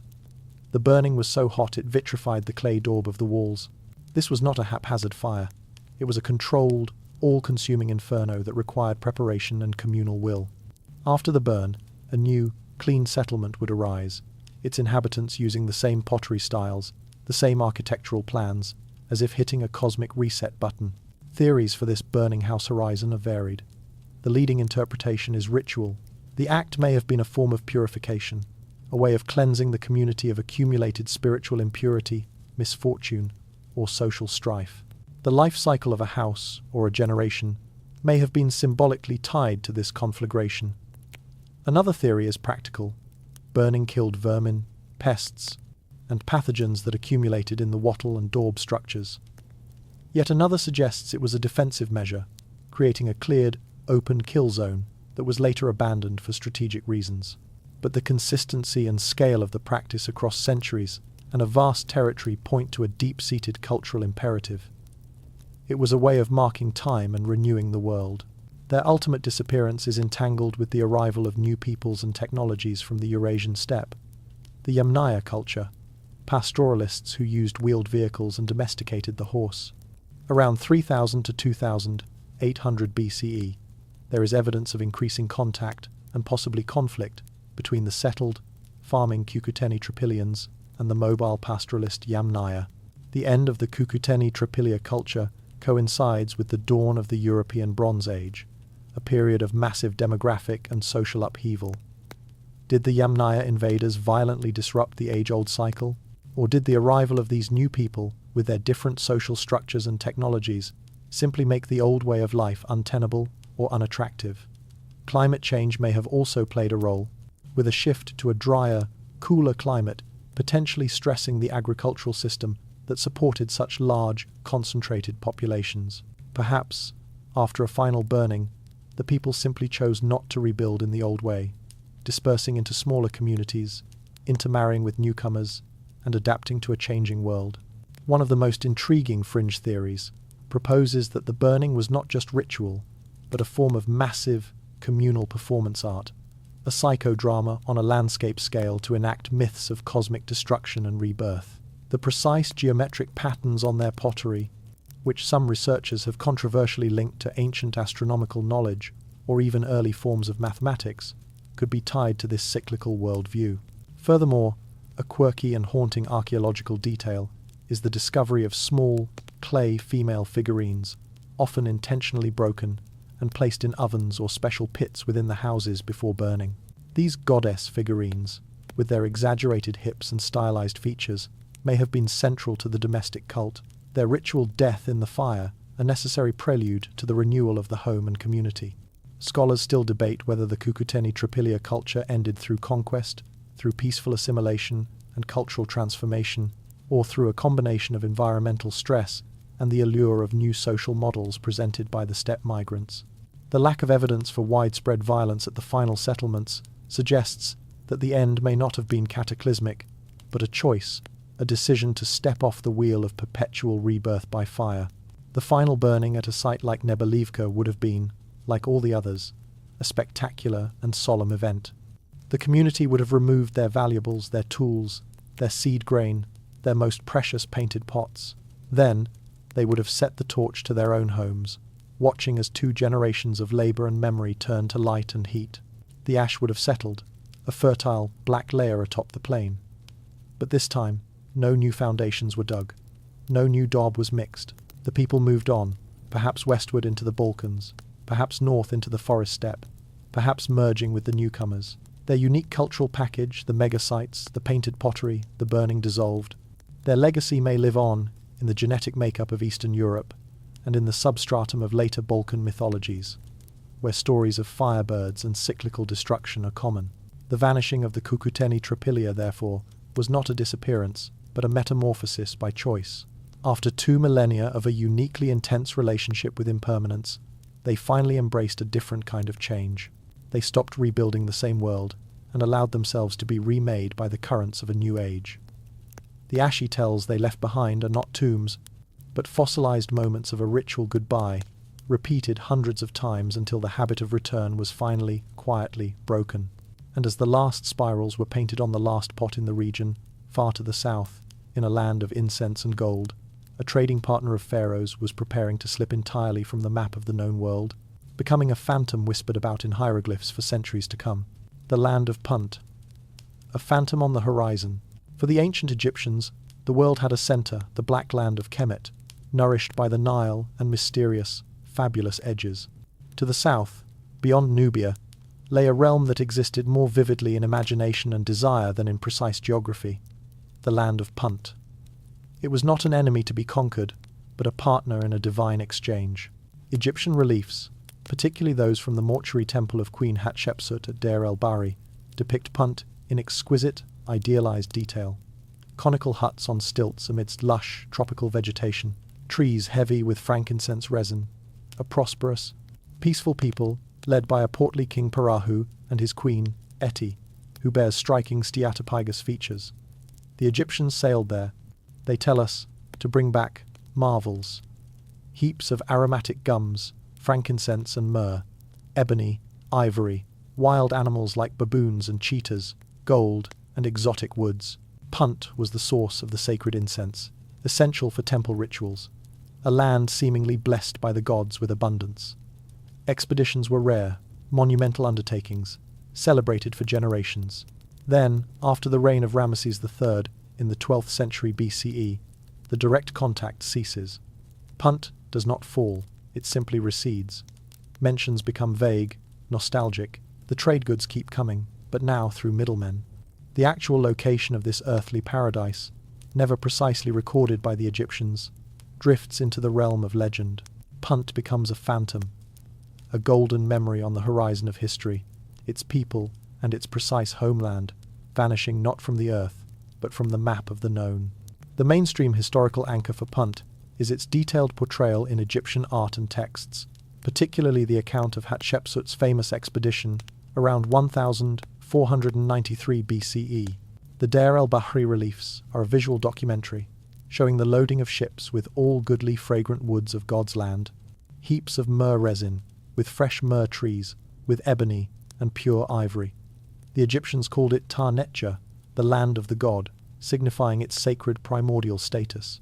The goods themselves point to a location in the tropical regions of northeastern Africa, likely somewhere along the southern Red Sea coast, spanning parts of what are now Sudan, Eritrea, Ethiopia, Djibouti, Somalia, and possibly even the Arabian Peninsula's southern coast. The descriptions of the environment lush, mountainous, with frankincense trees and giraffes argue against the Arabian interior and lean toward the African littoral. Yet, no definitive archaeological site has ever been identified as the Egyptian Punt. It remains a cultural and economic entity defined solely by its relationship with Egypt. The disappearance of Punt from Egyptian records is a slow fade, tied to the broader disruptions of the late Bronze Age collapse. The centralized, powerful new kingdom, which could mount state-sponsored naval expeditions into the Red Sea, weakened.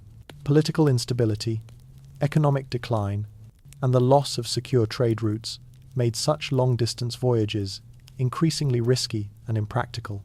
Additionally, the rise of intermediary powers, like the Kingdom of Kush and later the Axumites, meant that the goods of Punt could still reach Egypt, but now through overland caravan routes or coastal traders who controlled the shores. Punt itself did not vanish. It simply ceased to be a direct destination for Egyptian ships. Its identity was absorbed into the generic southern lands, and its specific cultural details were forgotten. The Egyptians lost the thread of the journey. One of the most compelling and persistent fringe theories is that Punt was not just a trading partner, but the ancestral homeland of the Egyptians themselves, a kind of cultural Eden. This idea stems from the fact that some Egyptian myths speak of their gods coming from a distant, fragrant land to the southeast. The frankincense and myrrh, so central to their temple cult, were seen as divine substances. Could the memory of Punt be a folk memory of an original homeland from which early migrants to the Nile Valley originated?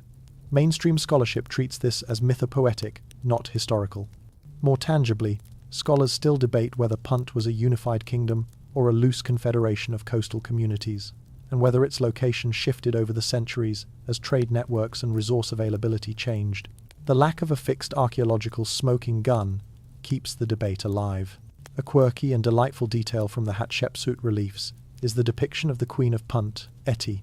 She is shown with pronounced lordosis and steatopygia, extreme curvature of the spine, and large deposits of fat on the buttocks, features that were likely realistic portrayals of a woman from a specific ethnic group, perhaps reflecting an ideal of beauty or health in Puntite society. The Egyptians depicted her with such striking, unusual detail that she feels like a real individual, not a generic foreigner. Furthermore, the reliefs show the Egyptians loading not just goods, but entire potted myrrh trees onto their ships, a testament to their desire to transplant the sacred essence of Punt itself back to the terraces of Hatshepsut's temple. It speaks of a desire not just for trade, but for a tangible piece of the divine land. The final voyages to Punt were likely logistical and economic affairs that simply ceased to be recorded, then ceased to be undertaken.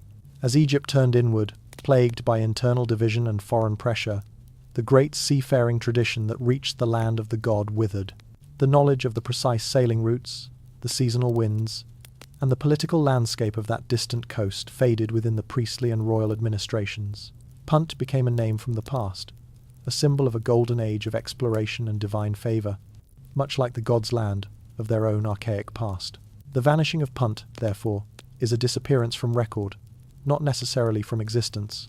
The people of the southern Red Sea coast continued their lives, their cultures evolving into the Proto-Aksumite and other early Semitic and Cushitic societies of the Horn of Africa. But the specific, glittering identity that the Egyptians had crafted for them, that of the perfect, peaceful, abundant trading partner, dissolved when the partner stopped coming to call.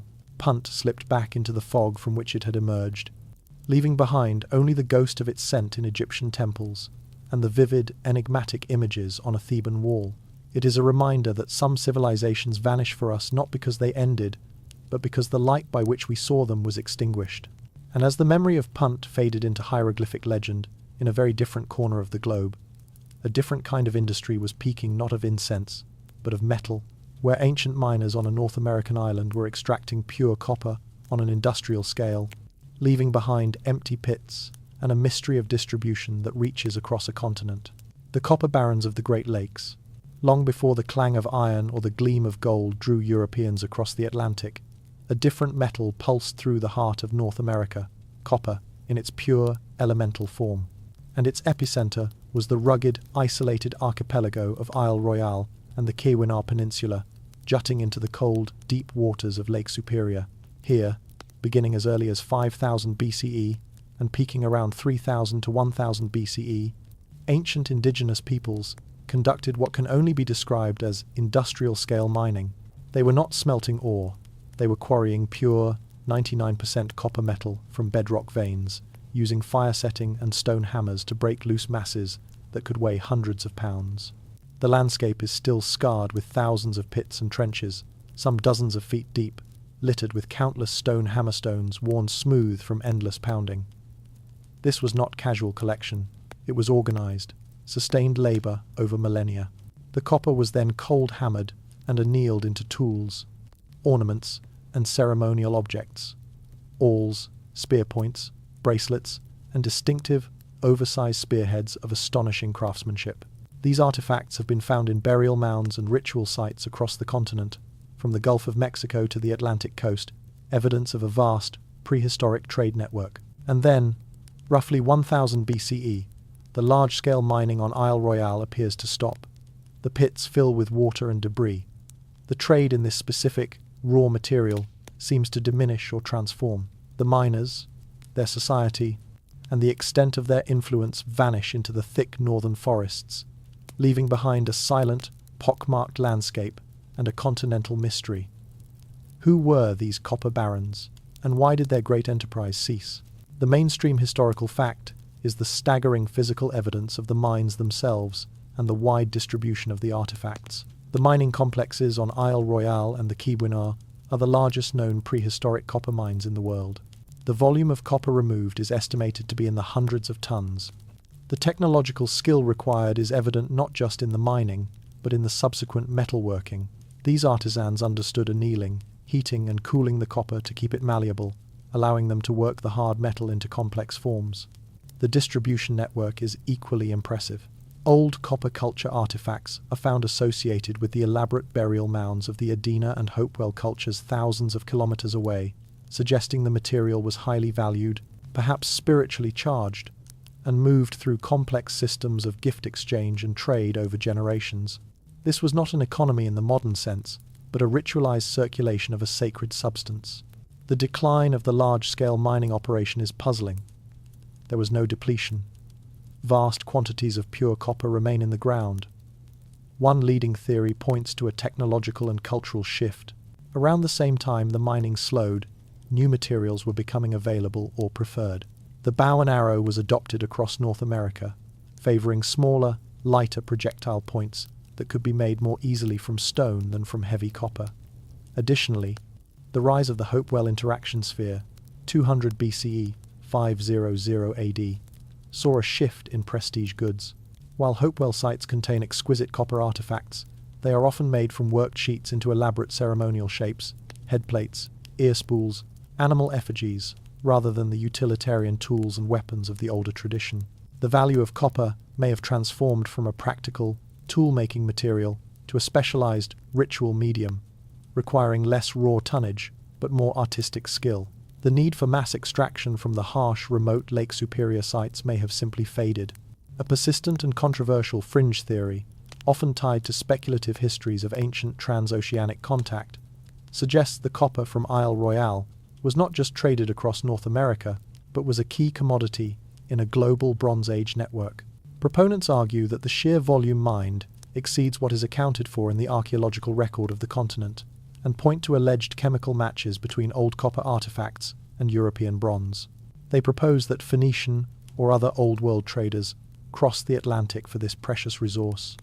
Mainstream archaeology resoundingly rejects this, citing a lack of any Old World artifacts in the mines, the distinctiveness of the native cold hammering technique Old World copper was cast, and the robust evidence for indigenous trade networks. The mystery of the missing copper is likely explained by the fact that the material was constantly recycled over millennia. A ceremonial axe from a Hopewell mound could have been made from copper mined 2,000 years earlier. A more grounded, yet haunting, quirky detail is the discovery of tool caches near the mines, piles of perfectly functional hammerstones left at the rims of pits, as if the workers intended to return the next day. They never did. Furthermore, some of the largest copper masses, known as float copper, were partially worked and then abandoned in place. One, the Ontonagon boulder, became a famous curiosity later removed by Euro-Americans.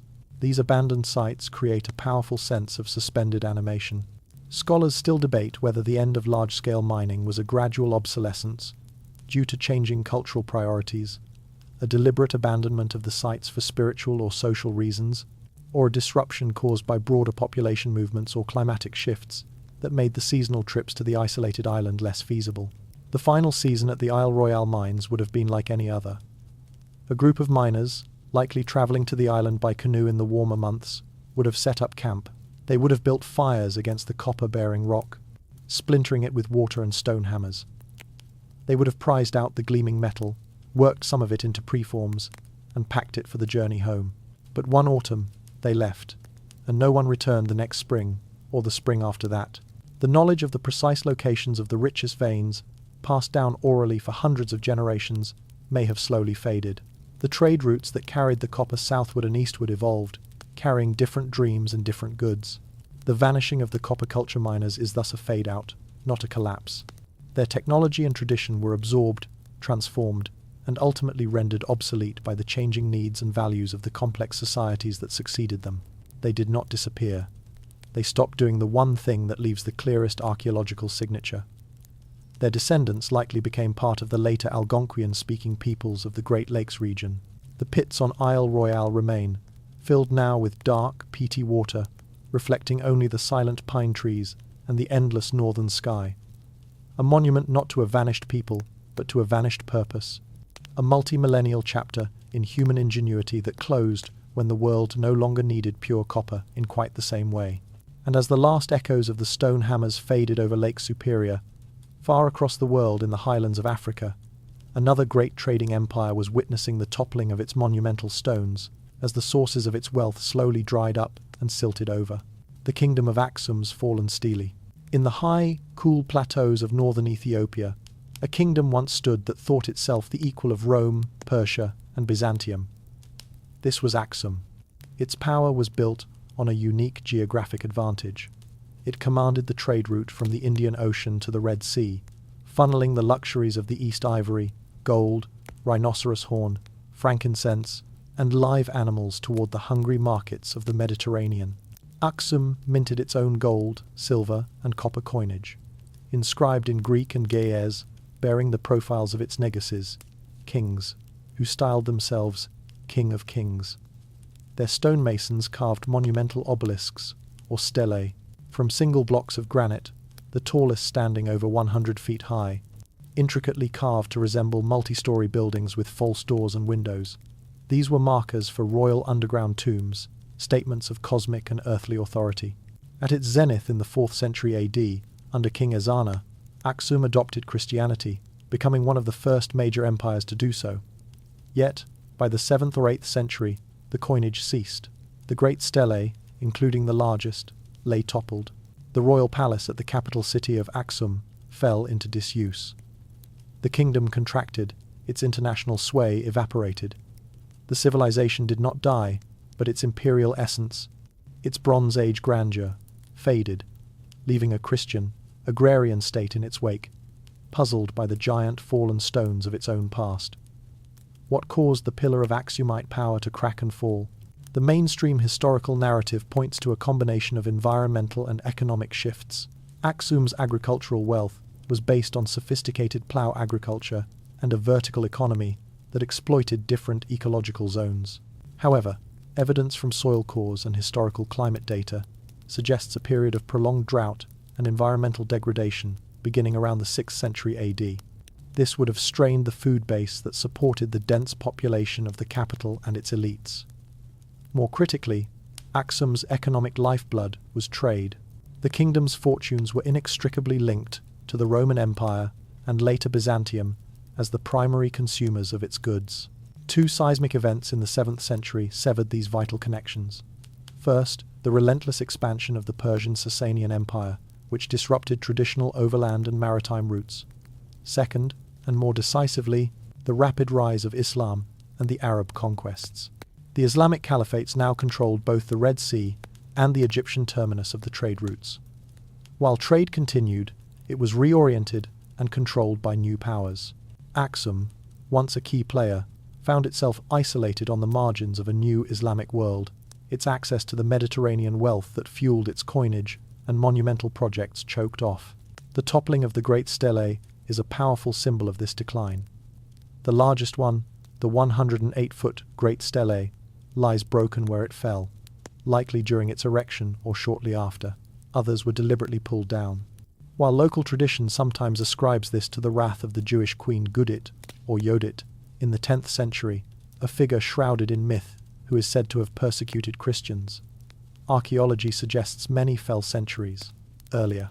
Their fall may have been a result of seismic activity, or, more likely, a deliberate act of iconoclasm. As Aksum transitioned from a pagan to a Christian kingdom, the giant stelae, likely associated with pre-Christian royal cults, may have become symbols of an old order that the new Christian state, in a time of crisis, sought to literally bring down. The resources and technical knowledge required to erect such monoliths were lost as the centralized state that commanded them weakened. One of the more evocative fringe theories connects Aksum's decline to a more profound spiritual and psychological blow: the Islamic conquest of the Holy Land. For a fiercely Christian kingdom that saw itself as a new Israel and its rulers as descendants of Solomon and the Queen of Sheba, the loss of Christian control over Jerusalem and the surrounding territories to Muslim armies could have been a demoralizing crisis of faith and identity. This, coupled with the economic isolation, may have triggered a kind of cultural retreat, a turning inward and a focus on ecclesiastical rather than imperial glory. Scholars still debate whether the primary cause of Aksum's decline as an empire was external, the Arab conquests, internal environmental collapse leading to political fragmentation, or a complex interplay where environmental stress made the kingdom uniquely vulnerable to the external economic shock. A quirky and tangible detail from Aksum's glory days is the presence of small, utilitarian pottery fragments known as ostraca. These shards, used for notes, receipts, or memoranda, are inscribed in Ge'ez and Greek, revealing the multilingual, bureaucratic reality of the trading empire.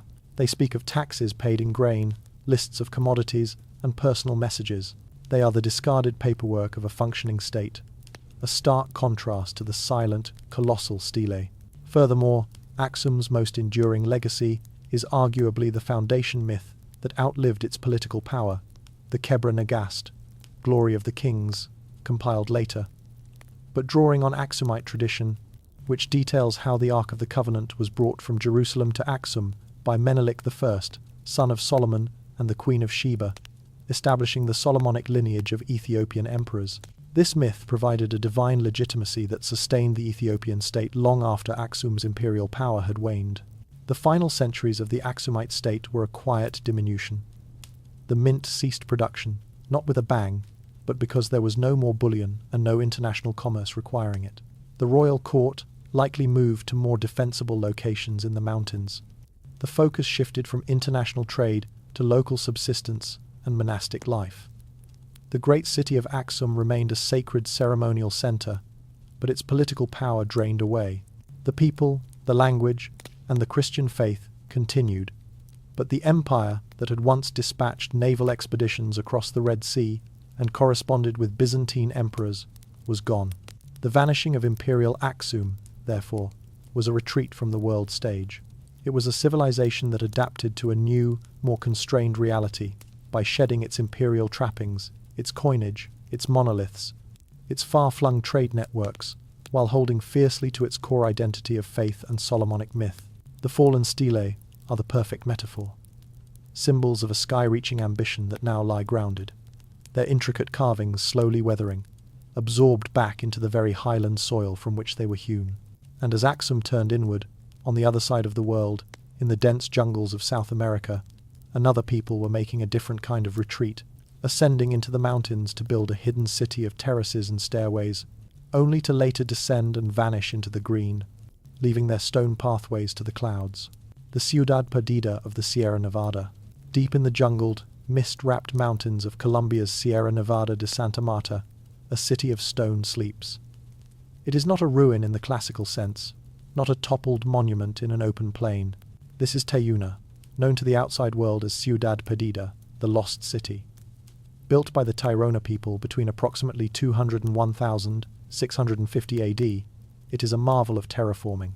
Over 1,200 stone steps wind their way up the steep mountainside, connecting vast, circular stone plazas, ceremonial platforms, and the foundations of hundreds of thatched-roof dwellings. A complex network of stone-lined drains and channels managed the torrential tropical rains. The Tairona were master goldsmiths, their exquisite pendants and tunjos, votive offerings, depicting shamans, animals, and mythical beings, speaking of a rich spiritual world. They thrived in these vertical forests for centuries, their society organized around powerful priests and chieftains. Then, in the decades following the Spanish conquest of the nearby coast in the early 1500s, the Tairona abandoned their mountain citadels, not suddenly, but deliberately. They left their stone pathways, their plazas, and their terraces to the relentless advance of the jungle, which swallowed the city whole within a century. When Spanish conquistadores and later treasure hunters occasionally stumbled upon traces, they found only empty stone rings being slowly pulled apart by roots. The city was truly lost until its scientific rediscovery in 1972. The people, however, did not vanish.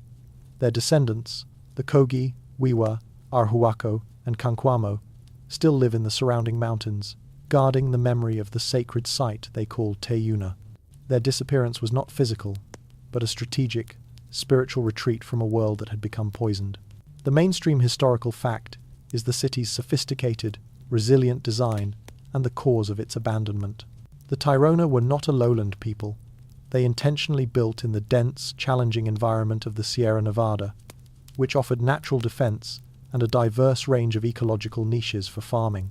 Their settlements were interconnected by stone-paved paths and followed a precise social plan, with the central plazas reserved for ritual and the dwellings of the elite.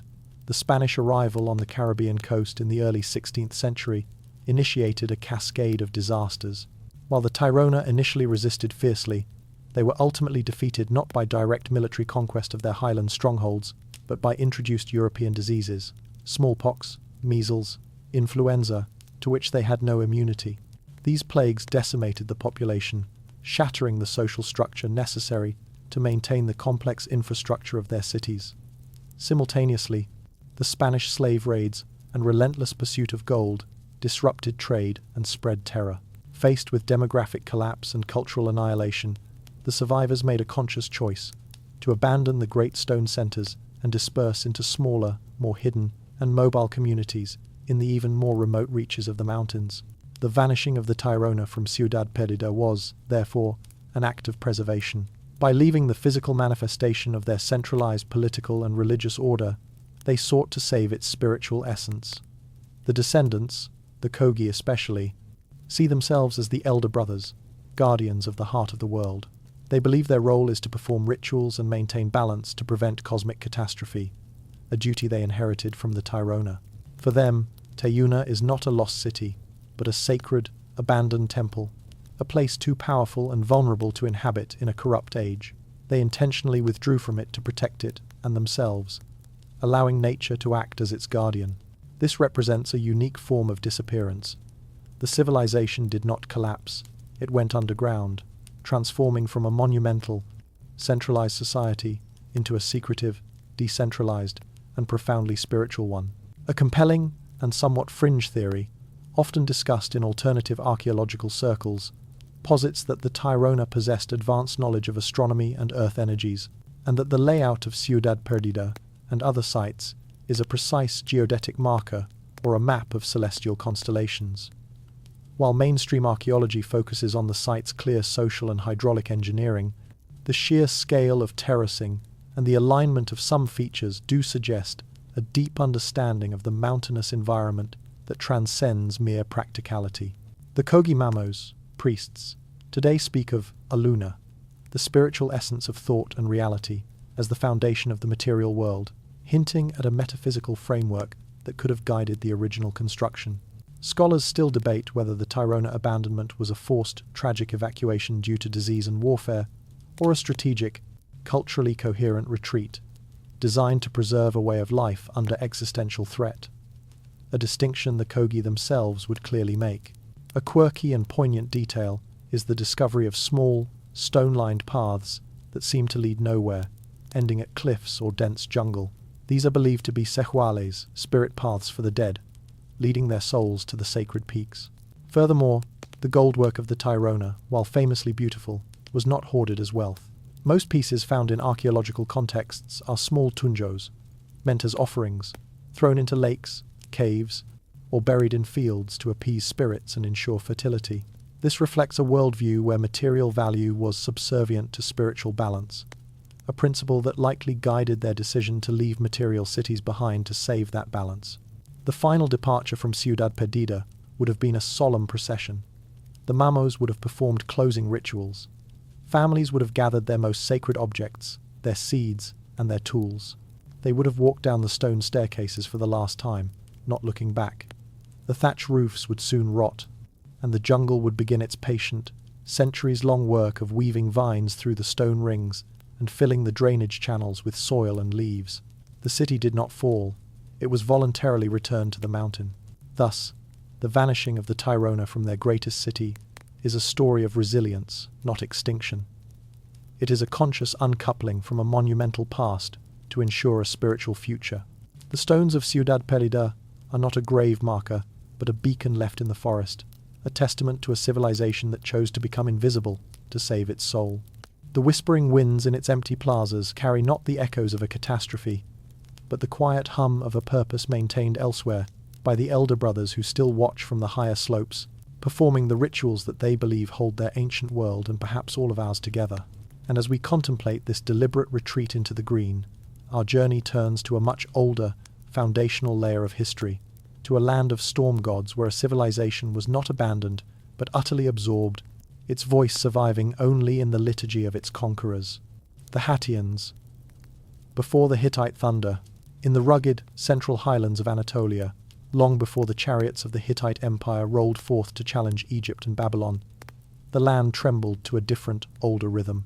This was the realm of the Hattians, an indigenous, pre-Indo-European people whose name would later be borrowed by their conquerors. The land of Hatti would give its name to the Hittites, but the Hattians themselves would be largely erased from history.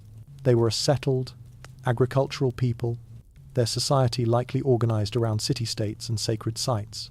Their language, Hattic, is unrelated to any major known language family, a linguistic isolate that whispers of deep, forgotten roots in the Anatolian soil.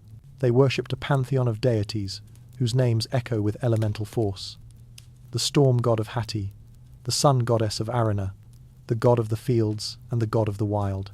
Their rituals involved sacred stones, huwazi, libations, and a profound reverence for the earth and the sky. Then, around 2000 to 1700 BCE, new peoples arrived. The Nesili, speakers of an early Indo-European language, who we know as the Hittites. The Hittites did not simply destroy the Hattians, they absorbed them. They adopted the Hattian land's name, its gods, and its sacred sites, weaving the older substrate into the fabric of their own emerging empire. The Hattians, as a distinct political and cultural entity, vanished.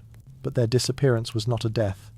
It was a transfusion, their lifeblood flowing into the veins of a new civilization, leaving their own original pulse to fade into a ghostly echo within Hittite hymns and rituals. The mainstream historical fact about the Hattians comes to us almost exclusively through the lens of their conquerors. The Hittites were meticulous record keepers on clay tablets in cuneiform. In their archives, found at their capital Hattusa, we find Hattic words, phrases, and entire religious texts preserved. These are not Hattian histories, but Hittite ritual instructions. To properly venerate the gods of the land they now ruled, the Hittite priests needed to know the old formulas. Thus, we have Hattic incantations embedded in Hittite documents, often with Hittite translations. We know the names of Hattic festivals like Puruli, a spring festival celebrating the slaying of a dragon, Ilyanka, by the storm god. We know of their myths, but we know almost nothing of their kings, their wars, or their daily life from their own perspective. Their voice survives only as a liturgical drone in the ceremonies of their successors. The process of Hattian disappearance was one of gradual cultural and linguistic assimilation. The Hittite state apparatus, military, and high culture were necessarily Indo-European, but the substrate population, the farmers, the craftsmen, the local priests remained largely Hattian. Over centuries, intermarriage, political necessity, and the prestige of the new imperial culture led to language shift. Hattic likely survived as a spoken language in rural areas and cultic contexts for generations, but eventually it was completely replaced by Hittite and later Luwian, another Indo-European language of Anatolia. The Hattian identity dissolved, not through genocide, but through a slow, profound acculturation where the conquered fundamentally shaped the spiritual core of the conqueror. One of the more intriguing fringe ideas that emerges from this deep cultural layering touches on the origins of the Hittites themselves. Some have speculated, based on the profound religious adoption, that the early Hittite kings, or elite, may have married into Hattian royal lines, legitimizing their rule through the sacred bloodlines of the land. This would explain the fervent preservation of Hattic ritual. It wasn't just political pragmatism, but a familial and spiritual obligation. Furthermore, the Hattian emphasis on the storm god and earth deities seems to have deeply influenced the characteristic Hittite religious focus, which remained centered on the storm god of Hatti, Tarhuna, and the sun goddess of Arena throughout their empire's history. Scholars still debate the exact nature of the Hittite conquest, whether it was a violent military takeover or a more complex process of elite dominance and fusion. But all agree the Hattian cultural and religious contribution was foundational, not peripheral. A quirky and haunting detail preserved in the Hittite texts is the existence of Hattic Song of the God texts. These are ritual songs, with instructions like, "The priest sings in Hattic." The words are transcribed, but their musical notation is lost. We have the lyrics to 3,500-year-old hymns in a dead language, but we will never hear the melody. They are silent songs, a powerful metaphor for the Hattian legacy itself. The words remain, but the living culture that gave them meaning and music is gone. Additionally, the Hittites retained the Hattic practice of using huwasi stones, standing stones representing deities, placing them along roads and in open-air sanctuaries, a practice that connects them to a wider, ancient Near Eastern tradition of stone worship. The final assimilation of the Hattians was likely so complete that they themselves would not have recognized a singular moment of vanishing. A Hattian farmer in the 15th century BCE might speak Hattic at home but use Hittite in the market. His grandson might know only a few Hattic prayers taught by his grandmother. His great-grandson might be a fully Hittite-speaking soldier in the imperial army, swearing by Tarhuna but unaware that the god's deepest rituals were once chanted in a different tongue. The disappearance was in the quiet loss of a mother tongue in the home, the gradual simplification of a ritual until its original meaning was opaque even to its practitioners. The Hattians, therefore, present the purest form of a cultural vanishing through absorption. They left no ruined cities to mark their end. Their settlements lie beneath later Hittite ones. no last stand. They became the bedrock upon which an empire was built, their own identity subsumed into a grander, louder narrative. Their whisper is only audible in the pauses of Hittite prayers, in the names of places and gods that refuse to change. They are the invisible foundation, the dream that the Hittite Empire dreamed, a reminder that some civilizations do not die, but are instead remembered only in the rituals of the children who inherited their home. And as the last native speaker of Hattic fell silent, in a land of rivers and hymns far to the east, a legendary river was also shifting its course, taking with it the lifeblood of cities that may hold the key to an even older, more enigmatic chapter in the story of India. The Saraswati's lost cities. In the most ancient hymns of the Indian subcontinent, the Rig Veda, a river is praised above all others. She is the Sarasvati, she who has lakes, the best of mothers, best of rivers. She is described as mighty, flowing from the mountains to the sea, a life-giver and a purifier, flanked by prosperous kingdoms. For centuries, this was considered pure mythology, a celestial or symbolic river. But in the late 20th century, satellite imagery and geological surveys began to reveal the ghost of a massive prehistoric river channel running parallel to the Indus, from the Himalayan foothills to the Rann of Kutch on the Arabian Sea. This was the Gaga-Hakra Paleo Channel, and its banks are densely studded with archaeological sites, over 500 of them, many belonging to the Indus Valley civilization, but some potentially older. The theory took hold. The legendary Saraswati was real, and along its now dry course may lie not just settlements, but entire, unknown chapters of the Indus story, perhaps even its fabled heartland. The river's disappearance, due to tectonic shifts and climatic changes that diverted its waters, may have precipitated or accelerated the decline of the Harappan cities along its banks. Thus, the vanishing of the Saraswati represents a double disappearance, first of a mighty geographical feature, and second, of the civilizations it may have nurtured, leaving only sand, scattered bricks, and the echo of a name in a 3,000-year-old hymn.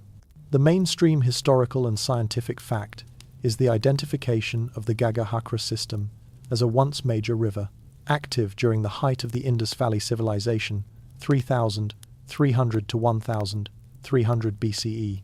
Geological evidence shows it was a perennial river fed by monsoon rains and glaciers from the Himalayas.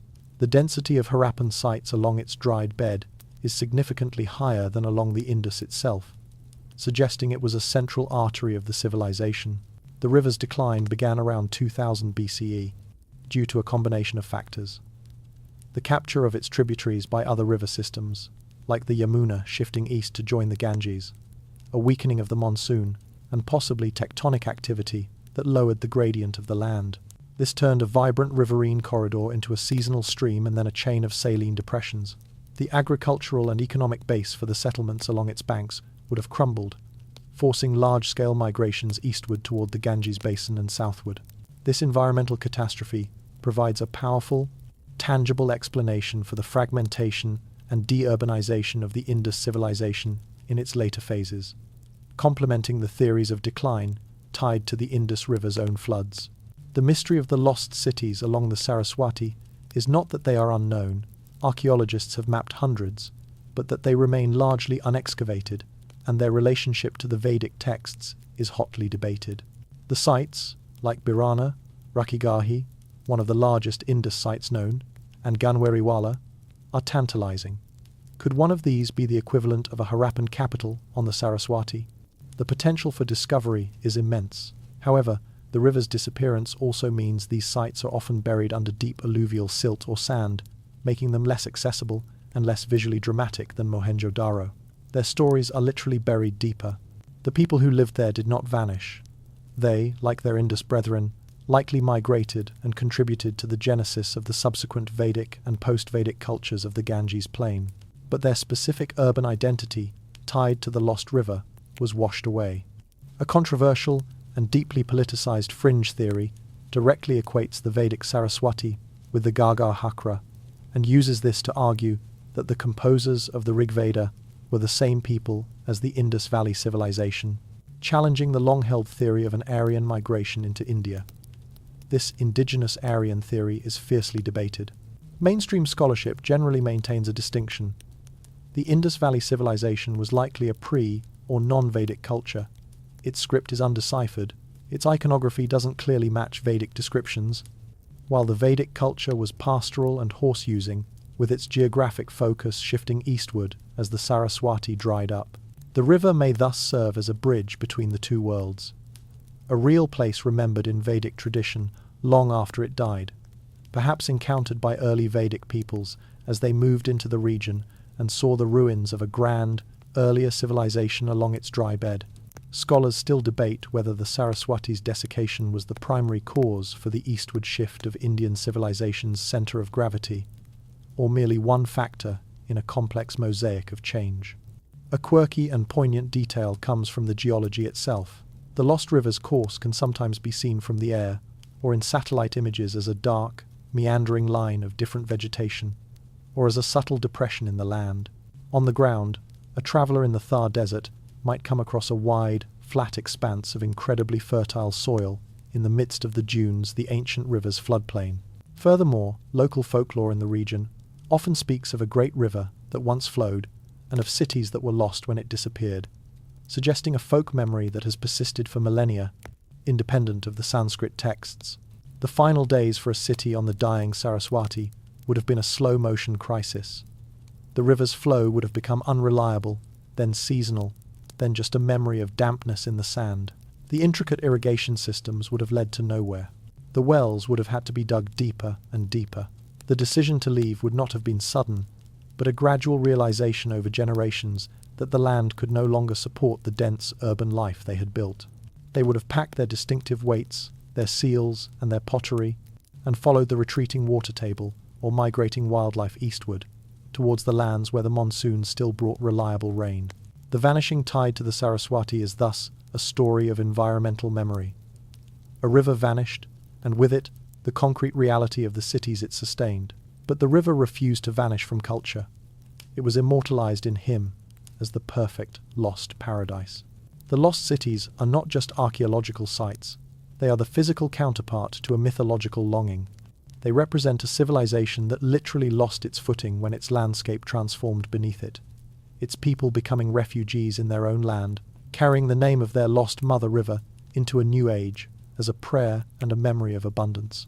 And as the sands closed over the Saraswati's course, in an even more inhospitable desert half a world away, a different kind of preservation was taking place, where the dry air of Asia's deepest desert was holding in perfect, silent keep faces that did not belong. The Tarim Basin's western faces. In the heart of Asia lies one of the most forbidding deserts on earth, the Taklamakan, within the vast Tarim Basin.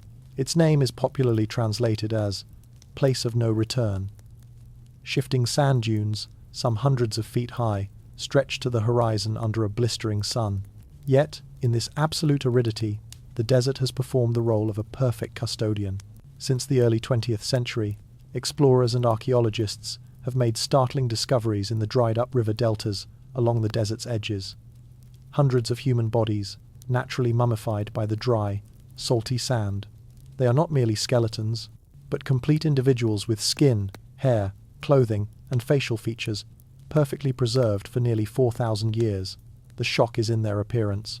Many have fair skin, light or red hair, high noses, and wear brightly coloured woolen textiles woven in plaids and twills reminiscent of Celtic tartans. They are ethnically Western, Caucasian. These are the so-called Tarim mummies, dating from 1800 BCE to as late as 200 CE. They are found in simple boat-shaped coffins, buried with baskets of grain, cheese, and ephedra twigs, likely for ritual or medicinal use. Their presence challenges the historical narrative of Central Asia as exclusively the domain of East Asian, Proto-Mongolic, or Turkic peoples in antiquity. Who were these Westerners in this eastern desert? Where did they come from? And why did their distinct, preserved culture ultimately fade, leaving behind only their silent, astonishingly well-kept dead? The mainstream historical and genetic fact, confirmed by recent DNA studies, is that the earliest Tarim mummies from sites like Xiaohe and Gumugo were not wanderers from Europe, but a deeply isolated population with ancient North Eurasian ancestry. They were direct descendants of a once widespread Pleistocene hunter-gatherer population, related to the people who settled Siberia and contributed to the genetic makeup of Native Americans and Europeans. They had been living in the Tarim Basin for millennia, genetically distinct from both contemporary East Asian populations to the east and Indo-European speaking steppe populations like the Afanasyevo culture to the north and west. They spoke a language we may never know. Their material culture, the felt hats, the woven woolen garments, the cheese-making, the use of the boat-shaped coffins covered with cattle hides, was uniquely adapted to their oasis environments along the now vanished rivers flowing from the surrounding mountains into the Taklamakan. The mystery of their disappearance is tied to the later layers of history in the Tarim Basin. After around 1000 BCE, the archaeological record shows the arrival of new peoples. First came Indo-European speaking pastoralists from the Andronovo culture, likely the ancestors of the later Iranian-speaking Saka, Scythians, whose influence is seen in later burials with horse gear and different art styles.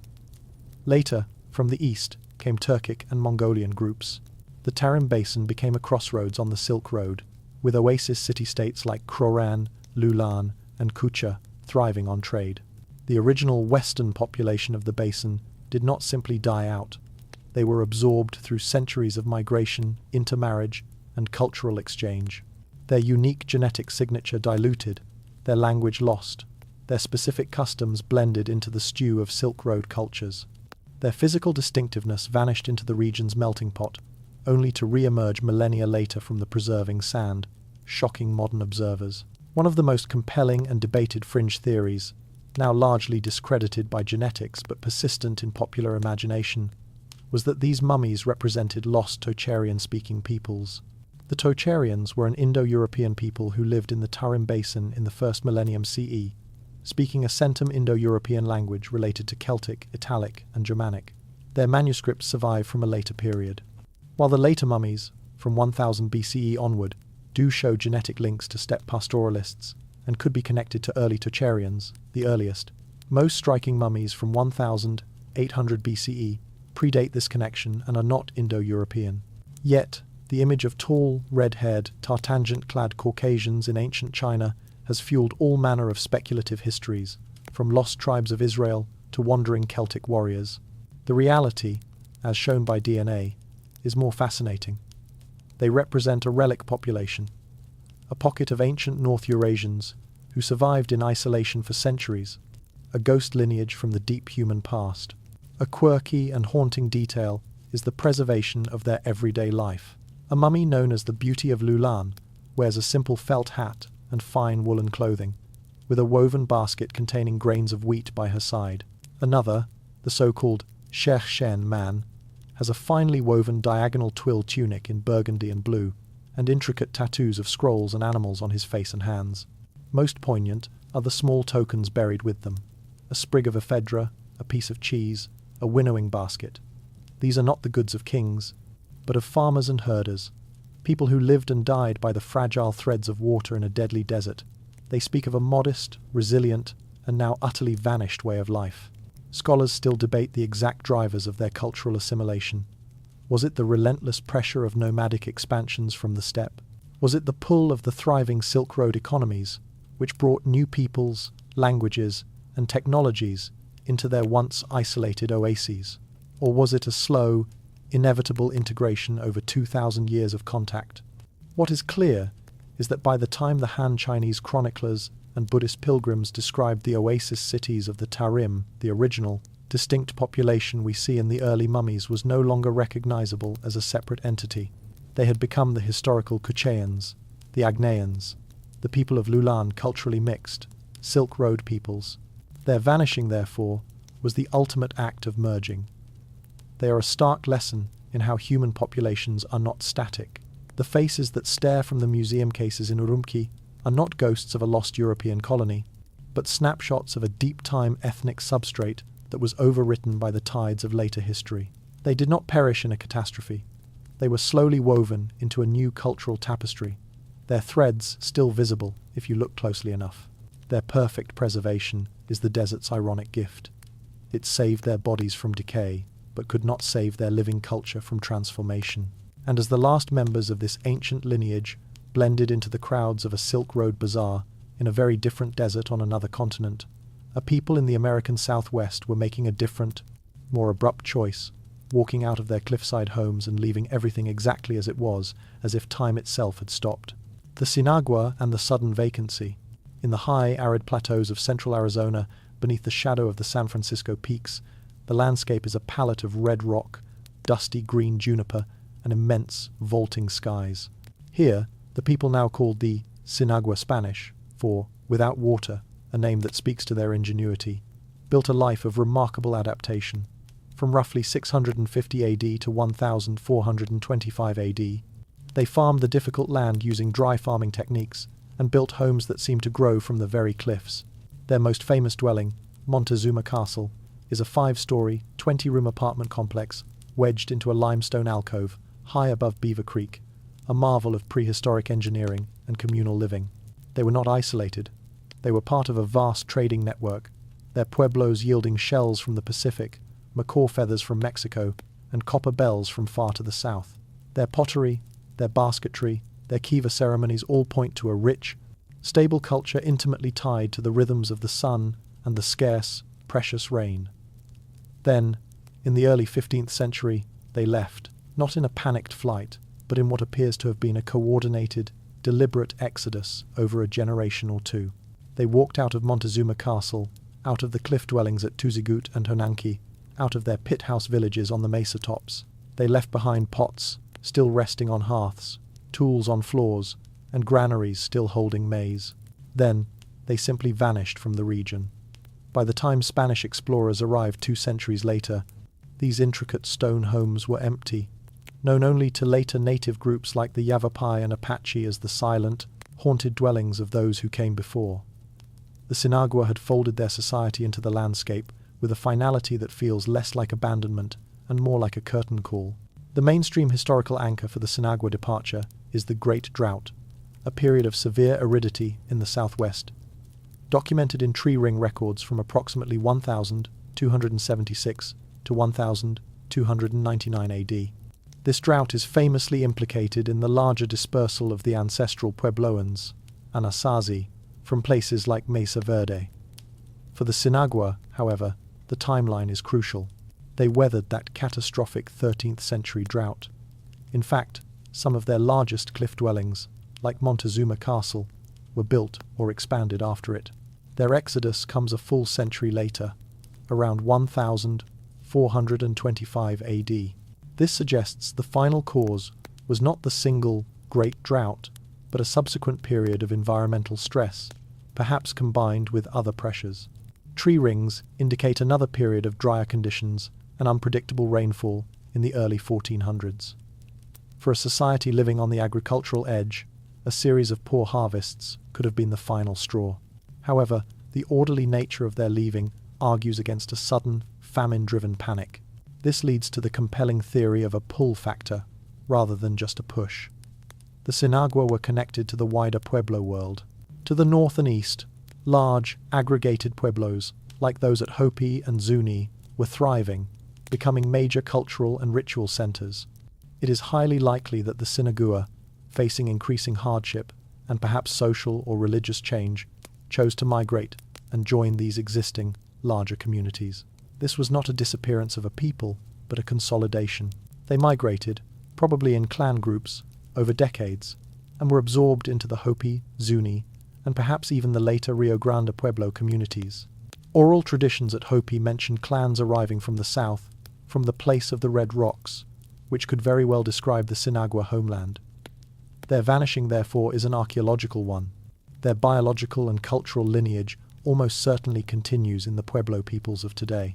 One of the more haunting fringe ideas is that the departure was tied to a specific, catastrophic event, not just drought, but a spiritual pollution or a broken covenant. The Sinagua, like their Pueblo relatives, lived in a universe of strict ritual balance. If the rituals to bring rain and ensure fertility failed repeatedly, it could have been interpreted as a sign that the place itself was no longer spiritually viable. The act of leaving behind usable tools and food might then be seen not as haste, but as a ritual act of termination, leaving the old life completely behind to start anew in a ritually clean place. This is a pattern seen in other Puebloan abandonments. Furthermore, scholars still debate whether social conflict, perhaps spurred by resource scarcity, or external pressure from newly arriving Athabascan-speaking peoples, ancestors of the Navajo and Apache, played a role in the decision to consolidate with larger groups.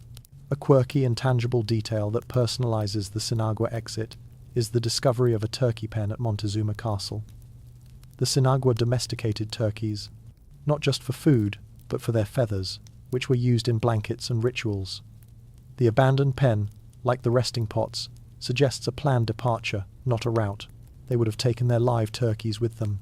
Additionally, the architecture itself tells a story of adaptation. Montezuma Castle is positioned to catch the winter sun, but shade the summer heat, and its high location protected it from flash floods. It is a monument to a deep understanding of the local environment, a knowledge the people took with them when they left. The final days at a place like Montezuma Castle would have been busy with purpose, not fear. Families would have carefully packed what they could carry: seeds, ceremonial objects, heirloom pottery. They would have consumed or given away the food they couldn't transport. They might have performed a closing ceremony in the plaza or kiva, smudging the rooms with smoke, perhaps deliberately leaving behind broken items to symbolically kill the home.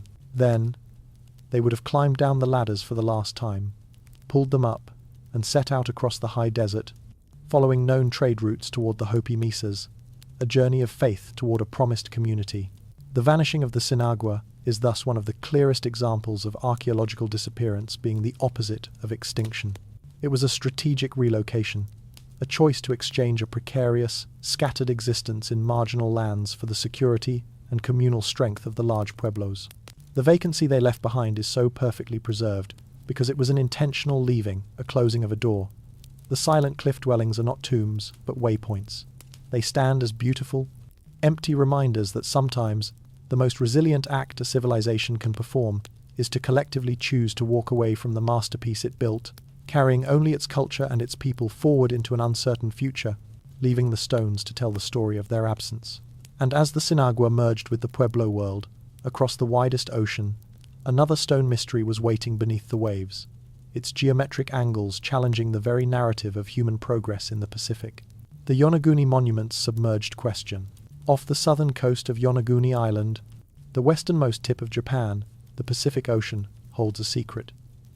25 meters below the surface, in the clear blue waters swept by strong currents, lies a massive sandstone formation. But to call it a mere formation feels inadequate. What diver and researcher Kihachiro Aratake stumbled upon in 1986 appears to be a vast, terraced complex. A structure with sharp, right-angled edges, flat platforms, straight walls that meet at perfect 90-degree corners, and what look like staircases ascending in steps. There are twin monoliths that seem placed, not fallen. There are wide, flat plazas, and a trench that runs with geometric precision. This is the Yonaguni Monument. The debate it has ignited is elemental. Is this a spectacular, naturally weathered geological feature? A monument crafted by the patient tools of wind, water, and tectonic shifts? Or is it the drowned architecture of a prehistoric culture, a sunken city from an epoch when sea levels were far lower, built by hands unknown over 10,000 years ago? The monument offers no artifacts, no pottery shards, no bones to settle the argument. It offers only its silent, angular presence on the seafloor, a Rorschach test in stone that asks us how we define the line between the natural world and the human hand, and whether a civilization could vanish so completely that only a questionable, underwater platform remains its echo. The mainstream geological viewpoint, held by most academics, is that the Yonaguni Formation is a beautiful and unusual example of a sandstone bed weathered by natural processes. The region is seismically hyperactive. The stone is heavily fractured. Ocean currents, tidal erosion, and the process of sheet weathering, where layers of rock peel away along natural bedding planes, can create surprisingly regular, stepped formations. Proponents of the natural origin point to similar, though smaller, formations on the nearby coastline of Yonaguni Island itself, above water, which show the same characteristic stepped terraces and sharp fractures without any sign of human modification. They argue that the perceived architecture is a classic example of pareidolia, the human tendency to see familiar patterns, especially right angles and faces, in random shapes. To a geologist, Yonaguni is a fascinating textbook example of subaquatic weathering. Yet, for those who advocate for a human or partially human origin, the sheer concentration of architectural features in one place is profoundly suspicious. The most compelling feature is the triangular pool, a depression with two perfectly straight 90-degree walls that meet in a sharp corner. There is the main terrace, a vast, level platform. There are what appear to be carved channels and round post holes. The late Professor Masaaki Kimura, a marine geologist from the University of the Ryukyus, became the monument's most vocal proponent, mapping it extensively and arguing that the probabilities of such a cluster of orthogonal features forming naturally were vanishingly small. He pointed to what he interpreted as a carved bas-relief of an animal and quarry marks. If human, the site would have been constructed when sea levels were much lower during the last ice age, placing its construction potentially around 10,000 BCE, a time when, according to conventional history, humans in Japan were Paleolithic hunter-gatherers, not builders of monumental stone complexes. A fringe theory, which takes the anthropogenic view to its extreme, links Yonaguni to the legend of a lost Pacific continent, Mu, or to a prehistoric seafaring culture that preceded the Jomon people of Japan. Some have even drawn tenuous connections to underwater structures reported near Taiwan, or to the ancient stories of a land that sank in a great cataclysm. These ideas reside firmly outside academic consensus. However, the very existence of the debate highlights a deeper, more legitimate mystery: our incomplete understanding of prehistoric sea levels and coastal settlements.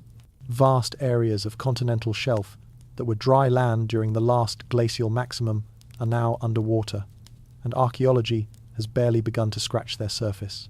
Yonaguni may not be a city, but its controversy underscores that true civilizations could be submerged, awaiting discovery.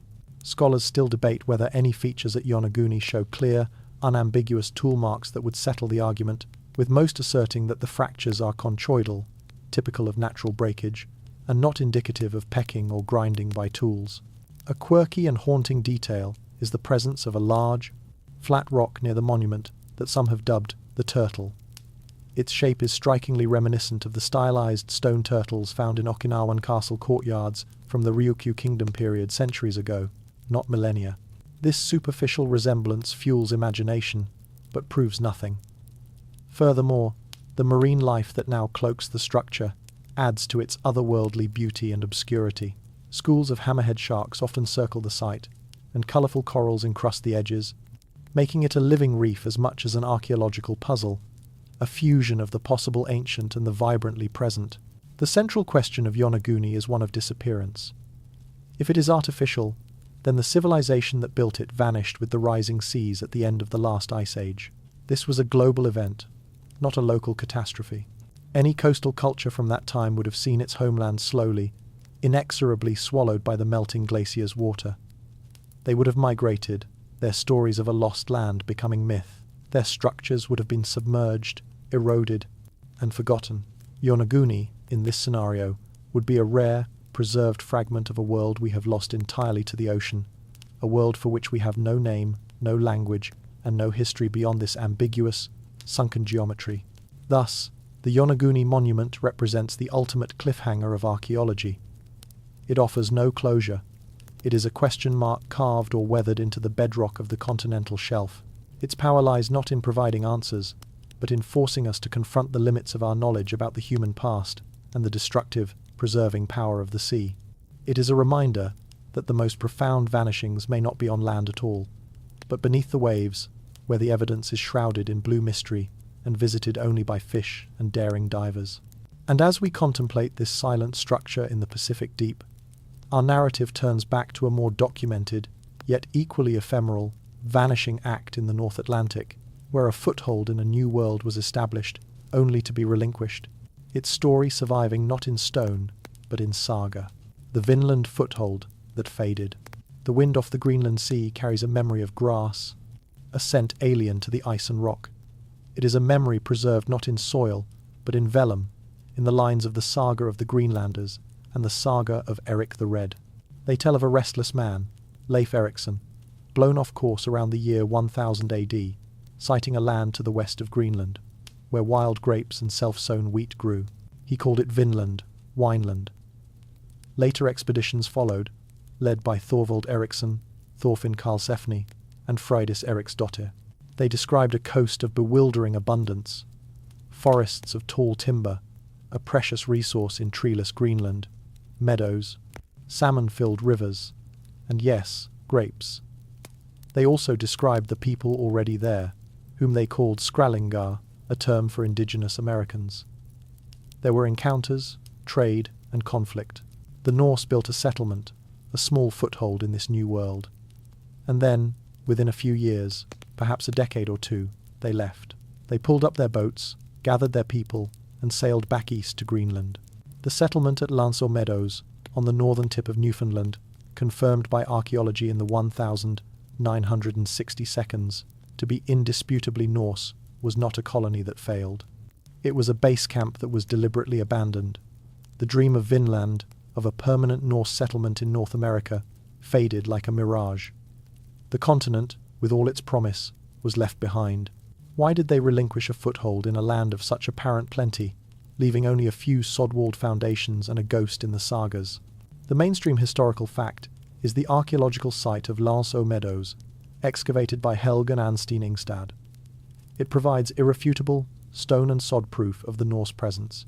The site consists of 8 timber-framed, turf-walled buildings, including a forge where Norse-style iron was smelted from local bog ore, a carpenter's workshop with wood chips from repaired ships, and simple dwellings. It was not a farming village. There is no evidence of agriculture or animal pens. It was a seasonal or year-round camp, a way station for about 80 to 100 people, used for exploration, repairing ships, and gathering resources, most notably timber and butternuts found at the site, indicating travel at least as far south as the Gulf of St. Lawrence. The dating places its occupation between 990 and 1050 AD, a very narrow window.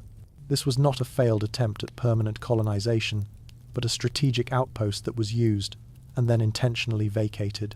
The reasons for the abandonment are embedded in a cold calculus of medieval economics and logistics. Greenland itself, the Norse jumping-off point, was a marginal society of perhaps 3,000 souls at its peak, clinging to survival by raising livestock and trading walrus ivory and narwhal tusks with Europe. Maintaining a permanent settlement across the treacherous Davis Strait would have been a colossal drain on this tiny population. The distance was vast, the voyages dangerous. While Vinland offered timber and potential pasture, it did not offer the luxury goods, ivory, furs, that were Greenland's economic lifeline to Norway. Furthermore, the relationship with the indigenous peoples, while initially involving trade, evidently turned hostile. The sagas recount battles where Norse settlers, despite their iron weapons, were overwhelmed by the numbers and tenacity of the Skrællingar. The Norse were not a massive, expansionist force. They were a handful of explorers and would-be settlers. The cost in lives and resources of securing a territory against a numerous, resident population was simply too high for the Greenlandic Norse to bear. The dream was not worth the blood price. A more subtle, fringe theory suggests a cultural and psychological dimension. The Norse worldview was one of known gods, known monsters, and a cosmology centered on the European and North Atlantic world. Vinland, with its endless forests, unfamiliar seasons, and strange inhabitants, may have been profoundly disorienting a land outside the mythic map. It was Obigther, uninhabited land, but it was clearly inhabited. This cognitive dissonance, coupled with the violence, may have made it a place of ill omen. Some have even speculated, based on vague saga references, that the Norse feared the land itself was haunted or cursed. More concretely, scholars still debate whether the primary reason for leaving was the indigenous threat, the sheer logistical difficulty, or a shift in priorities back in Greenland and Iceland, where church and crown were consolidating power and attention. A quirky and tangible detail from Landså Meadows is a small, bronze-ringed cloak pin of unmistakably Norse design. It is a personal item, lost or left behind. It speaks of an individual, not just an expedition. Furthermore, the sagas contain the hauntingly specific story of a Norse party finding a beached whale and harvesting its blubber, only to be stricken with illness afterward, perhaps from spoiled meat. Such granular details feel like the frayed edges of real memory, not invention. The site itself, when discovered, was not a ruin but a series of low, grassy mounds. The sod walls had collapsed inward and been covered by centuries of peat, hiding in plain sight until someone knew what to look for. The final departure from the Vinland camp would have been a practical affair. They would have dismantled anything valuable from the timber frames, loaded their ships with the season's harvest of timber and perhaps furs, and set a permanent eastward course. They may have taken one last look at the endless forest, a resource they desperately needed but could not hold. They left behind the sod walls, the hearthstones, and the faint imprint of their presence on the edge of the continent. The knowledge of Vinland did not die. It was preserved in the sagas told in Greenlandic and Icelandic farmsteads for centuries. But it became a legend of a lost opportunity, a what-if of history. The vanishing of the Norse from Vinland, therefore, is the ultimate story of a retracted probe. It was not a collapse, but a conscious, strategic withdrawal. They touched the New World, assessed its costs and benefits, and decided it was not for them. In doing so, they left no lasting genetic or cultural imprint on the Americas, despite much fringe speculation. Their footprint was as temporary as a tide pool. The sod walls of Lansor Meadows are not the grave of a colony, but the abandoned campfire of explorers who decided to go home. And as the last longship disappeared over the eastern horizon, in a kingdom on the far side of Eurasia, another civilization was reaching its own elegant, gilded peak, only to have its unique social order dissolve into the dynasties that followed, leaving behind crowns of breathtaking beauty and a system of bone-deep hierarchy that would never be replicated. The Scylla's golden bone. In the southeastern corner of the Korean peninsula, a kingdom rose that forged unity through a system as beautiful as it was rigid, as spiritually potent as it was socially absolute. This was Silla, one of the three kingdoms of Korea. From 57 BCE to 935 CE, it evolved from a confederacy into a powerful centralized state, and with the help of Tang China, it finally conquered its rivals, Baekje and Goguryeo, in 668 CE, unifying the peninsula for the first time under the unified Silla period. Silla's capital, Gyeongju, was known as the City of Gold, and its tombs have yielded some of the most exquisite gold artistry in world history. Delicate, diadem-like crowns adorned with jade, gogok, and spindly, tree-like antler projections, symbolizing a connection to the shamanistic world of the sky. Belts of intricate gold plates, earrings of stunning filigree. But this glittering surface was underpinned by the bone rank system, golpum, a hereditary social stratification so strict it was woven into the very skeleton of the state. One's status and one's entire life's potential was determined at birth by the bone rank of one's lineage, from the sacred bone royalty down through true bone aristocracy to the lower head ranks. This system created a stable, if ossified, elite that presided over a brilliant cultural flowering of Buddhism, astronomy, and art. Then, in the late 9th century, the unified Silla kingdom began to fracture. Rebel leaders and regional warlords rose up, contesting the weakening central authority. By 935 CE, Silla was peacefully absorbed by the new Goryeo dynasty. The kingdom ended not with a cataclysm, but with a political transfer. Yet, the distinct Silla world, its unique fusion of shamanic kingship, Buddhist statecraft, and the absolute bone rank order vanished. It left behind its glorious gold, but its social soul was not passed on. Why did this gilded, bone-deep civilization, after unifying a nation, ultimately dissolve into history? The mainstream historical narrative points to internal stagnation and the revolt of the marginalized as the cause of Silla's downfall. The very bone rank system that provided stability became its fatal flaw. Power was concentrated in a small, inbred aristocracy in the capital, Gyeongju. The lower ranks and regional elites, no matter how talented or ambitious, were permanently locked out of the highest circles of power. This created deep-seated resentment and a loss of talented individuals to the central cause. Furthermore, the unified Silla period saw the rise of powerful local gentry, the Hoyok, who controlled private armies and land, effectively becoming independent of the capital. As central authority weakened due to decadence and succession disputes among the sacred bone elites, these regional powers saw their chance. The later Silla period is marked by peasant rebellions and the rise of rebel leaders like Gungye and Gyeonhwan. who established the later three kingdoms in the early 10th century. Scylla's end was a classic case of centrifugal forces ripping apart a centre that could no longer hold, because its own rigid structure prevented renewal from within. But the disappearance of Scylla is more than a political collapse. It is the extinction of a unique worldview. The Goryeo dynasty that succeeded it was a Confucian state, modelled more directly on Chinese bureaucratic principles. The shamanic elements of kingship, so vividly expressed in the antlered gold crowns, were suppressed in favour of Buddhist and Confucian orthodoxy. The bone rank system was abolished. The capital moved from Gyeongju to Kaesong. Scylla's cultural and spiritual package was dismantled and replaced. The people did not vanish, but their governing ideology and social order were completely overhauled. The vibrant, syncretic culture that produced the gold crowns became archaeological, not living. One of the more intriguing fringe theories, often explored in Korean popular history, speculates about the origins of the sacred bone lineage itself. Some have looked to the steppes, noting the similarities between Scylla crowns and those of Scythian or Siberian shamanic headdresses, suggesting a possible deep nomadic influence on the early Scylla elite. While mainstream scholarship sees the crowns as a unique Korean development from a shared Eurasian shamanic substratum, the mystery of Scylla's deepest origins adds another layer to its enigmatic end. Furthermore, the sheer technological sophistication of Scylla goldwork, using advanced granulation and filigree techniques, raises questions about the extent of their trade networks and technical knowledge, some of which may have been lost in the transition to Goryeo.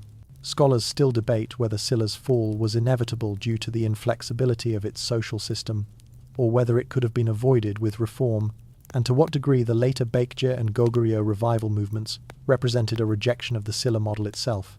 A quirky and haunting detail is the Cheomsongdae, an ancient astronomical observatory in Gyeongju, built in the 7th century. It is a beautiful bottle-shaped stone tower, the oldest surviving observatory in East Asia. It stands as a testament to Scylla's scientific and celestial pursuits, separate from its gold and bones. Yet, it too was eventually superseded. More personally, the tombs themselves, like the heavenly horse tomb, Chonmachong, reveal a society prepared for an opulent afterlife. The famous painting of a flying white horse on a birch bark saddle flap from that tomb speaks of a step-connected, martial aristocracy that believed in a journey to the next world, a belief system that would be smoothed over by later, more standardized Buddhist funerary practices. The final decades of Scylla were a slow bleed of authority. The king became a puppet of powerful aristocratic families. The countryside was in revolt. The last Scylla king, Gyeongsun, ultimately surrendered his throne to Wangjeon, the founder of Goryeo, in 935 AD, in a peaceful abdication that ensured his lineage's survival but ended his kingdom. The city of gold, Gyeongju, diminished into a provincial town, its great halls and temples falling into disrepair, its royal tombs becoming mere hills in the landscape, their secrets safe until modern excavation. The vanishing of Scylla, therefore, was a transformation by replacement. Its most iconic artifacts were buried, literally and figuratively. Its social order was scrapped, its capital was abandoned, but its legacy was not lost. It was foundational. The unification it achieved created the template for a Korean nation. Its artistic achievements became a source of eternal national pride. Its bone rank system serves as a cautionary tale about the dangers of absolute social rigidity. Scylla did not disappear without a trace. It left traces of breathtaking beauty, which only heighten the mystery of why its entire complex world, so confident in its gold and so certain in its bones, could so completely give way to a new order, leaving its heart buried in silent, magnificent mounds.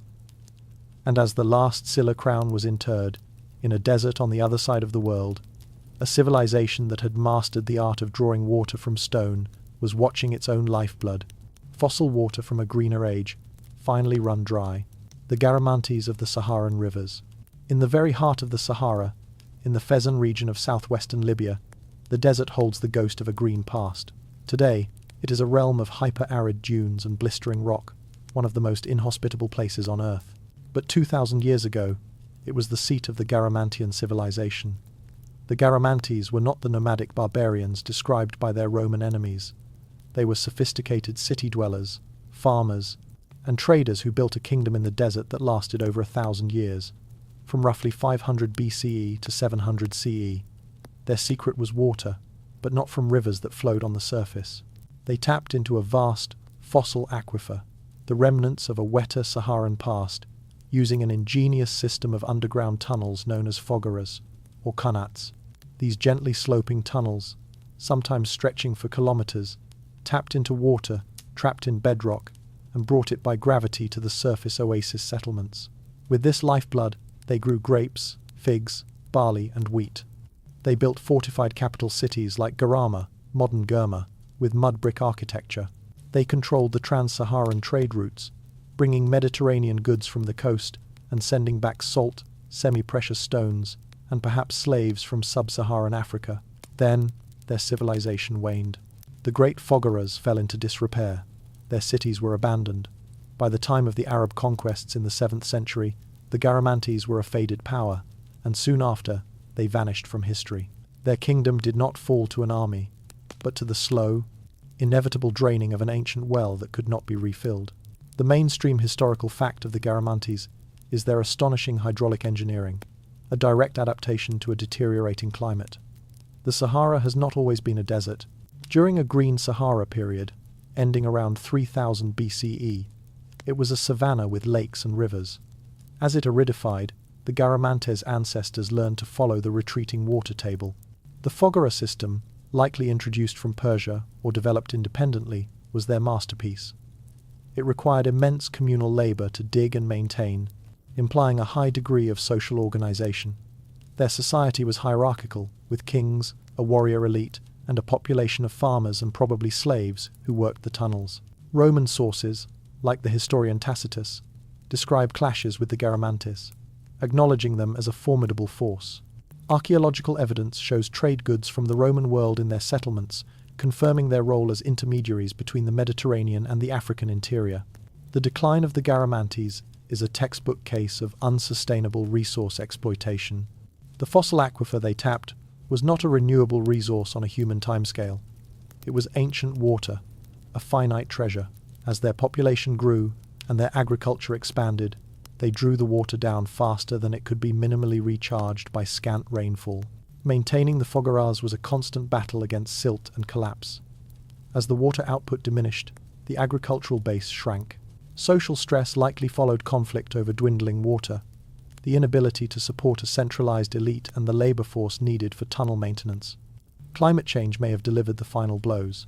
Data suggests a period of increased aridity around 500 to 700 CE. The combination of a depleted aquifer and a drier climate would have been catastrophic. Their civilization didn't collapse overnight, it slowly desiccated. A fascinating fringe theory, based on limited skeletal evidence and classical references, suggests the Garamantes may have been a racially mixed society, blending Mediterranean Berber, Amazigh populations with darker-skinned peoples from sub-Saharan Africa, reflecting their position as a trade nexus. This has made them a subject of interest in discussions about early Saharan diversity. Furthermore, some have speculated, based on rock art in the region depicting chariots, that the Garamantes may have used horse-drawn chariots for warfare or transport across the then less difficult desert, a technology that would have become obsolete as the sands became more impassable. Scholars still debate whether the final end came from internal collapse due to water exhaustion, from external pressure by desert tribes like the Lawata, or from the disruption of their trade networks following the fall of the Roman Empire and the rise of Islam, which reconfigured North African economies. A quirky and tangible detail from Garamantian sites is the discovery of hundreds of pyramidal stone tombs, some quite elaborate, scattered across the landscape. They are not on the scale of Egyptian pyramids, but they are clear markers of status and belief. They often contain grave goods like pottery and beads, but no gold or grand treasures, speaking of a society that invested its wealth in the living infrastructure of water, not in mortuary extravagance. Additionally, the fogaras themselves are haunting to behold today. Rows of circular access shafts, like a line of craters marching across the desert, leading to a collapsed and sand-filled tunnel below the skeleton of a hydrological system. The final days for a Garamantian farmer would have been a story of deepening anxiety. The flow from the family's fogara would have become a trickle, then stopped. The fields would have withered.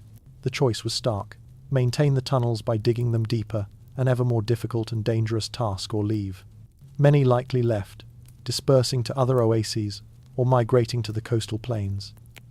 The knowledge of how to maintain the vast underground network would have died with the last generation of engineers.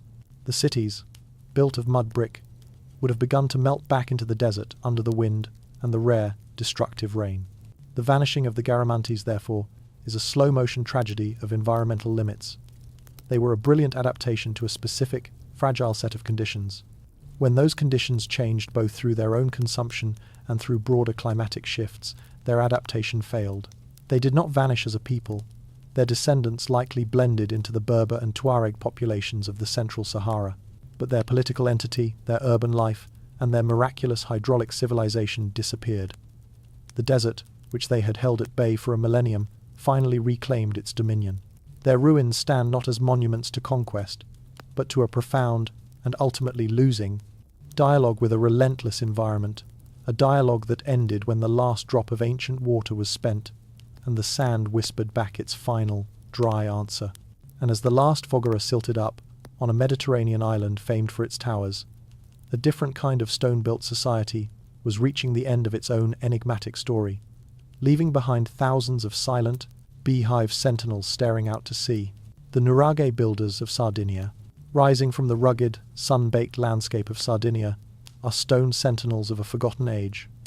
They are the Nuraghe, unique, truncated conical towers built of massive, unmortared basalt blocks, sometimes reaching over 20 meters in height.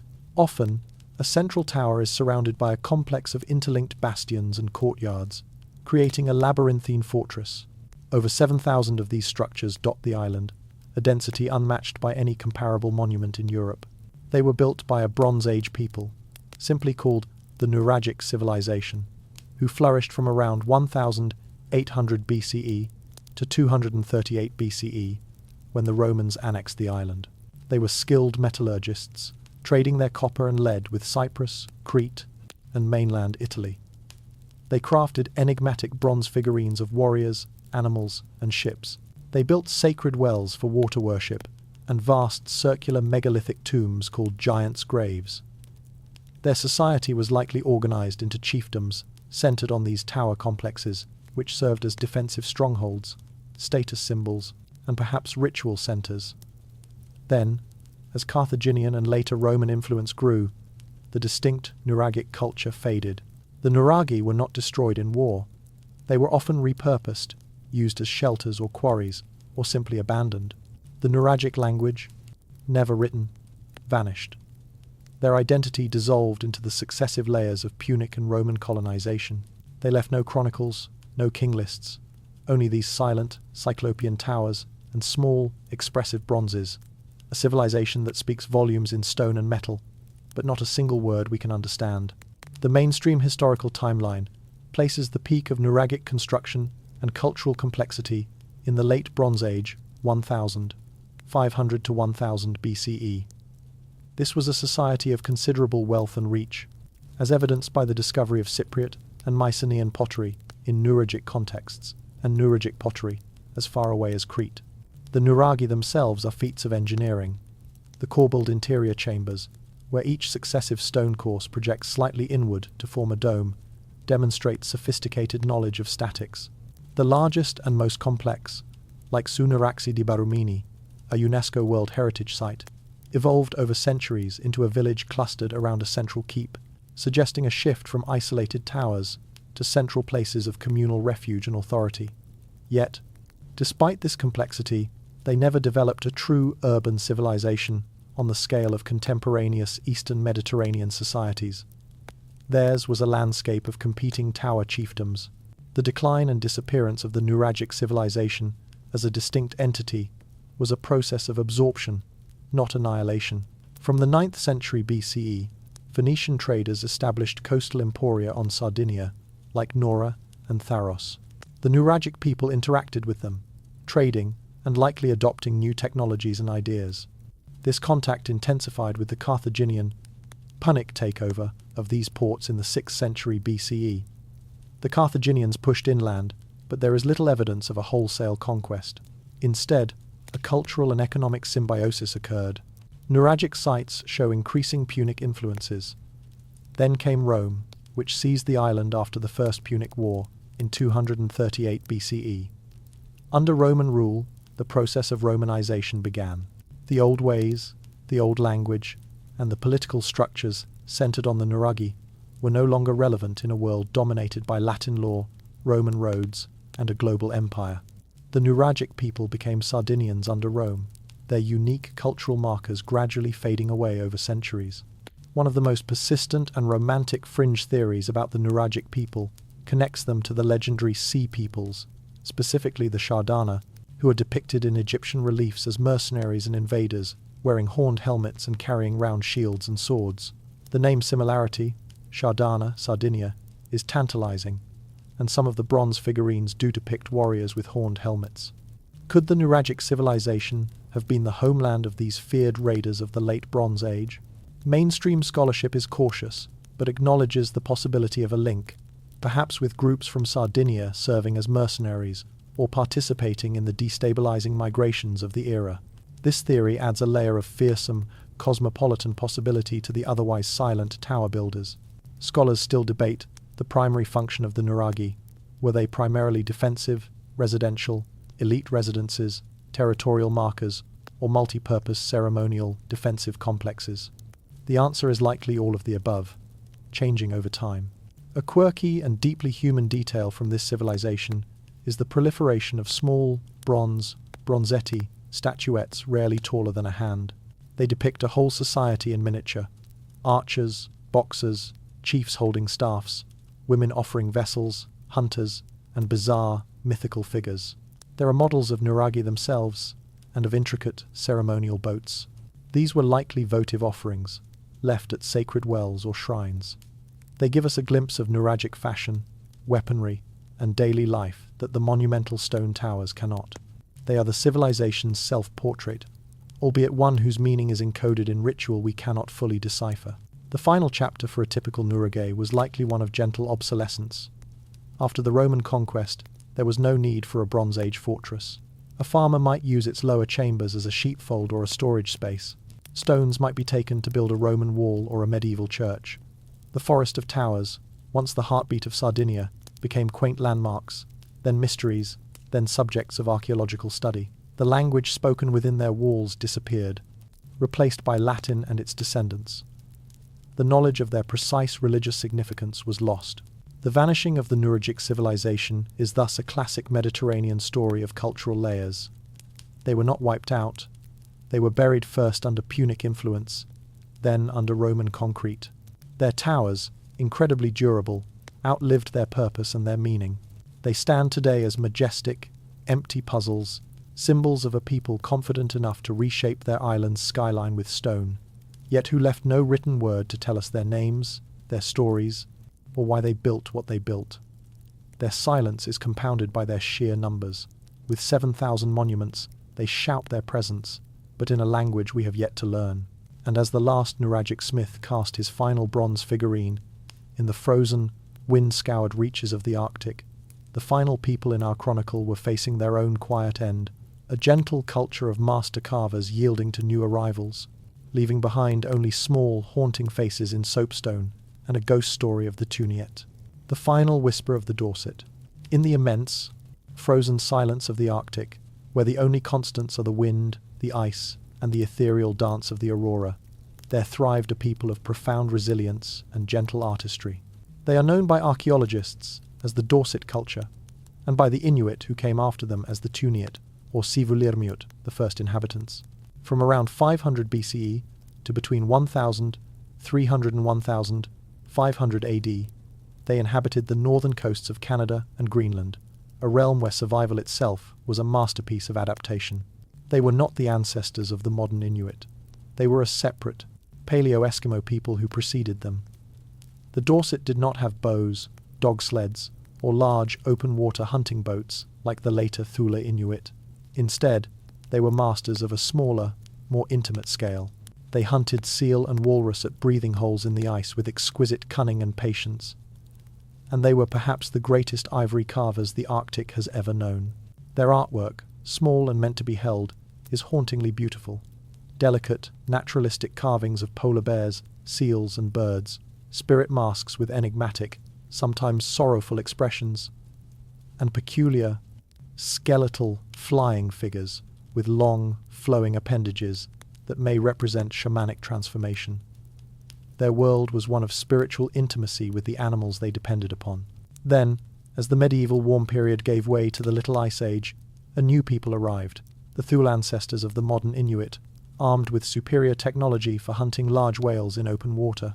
Within a few centuries, the Dorset culture vanished. There is no evidence of warfare, no mass graves. It was a quiet, fading. The last Dorset communities disappeared from Greenland and the Canadian Arctic, leaving behind only their delicate carvings in the frozen middens, and their memory as the gentle, powerful Tuniat in Inuit legend. The mainstream historical and archaeological fact of the Dorset is defined by their unique toolkit and art. They used microblades and chipped stone tools, and their most characteristic artifact is a small, side-bladed lance point for sealing. Their settlements were small seasonal camps, not large villages. Their social structure appears to have been egalitarian, without the pronounced hierarchies seen in some other prehistoric cultures. Climate was their great partner and adversary. They emerged during a cooling period and perfected a way of life exquisitely suited to the heavy, shore-fast ice. Their disappearance coincides with two major climatic shifts: a warming trend, the medieval warm period, that may have initially expanded their range northward, followed by the onset of the colder Little Ice Age. However, the more direct cause of their end appears to have been the arrival of the Thule culture, migrating east from Alaska around 1000 to 1200 AD.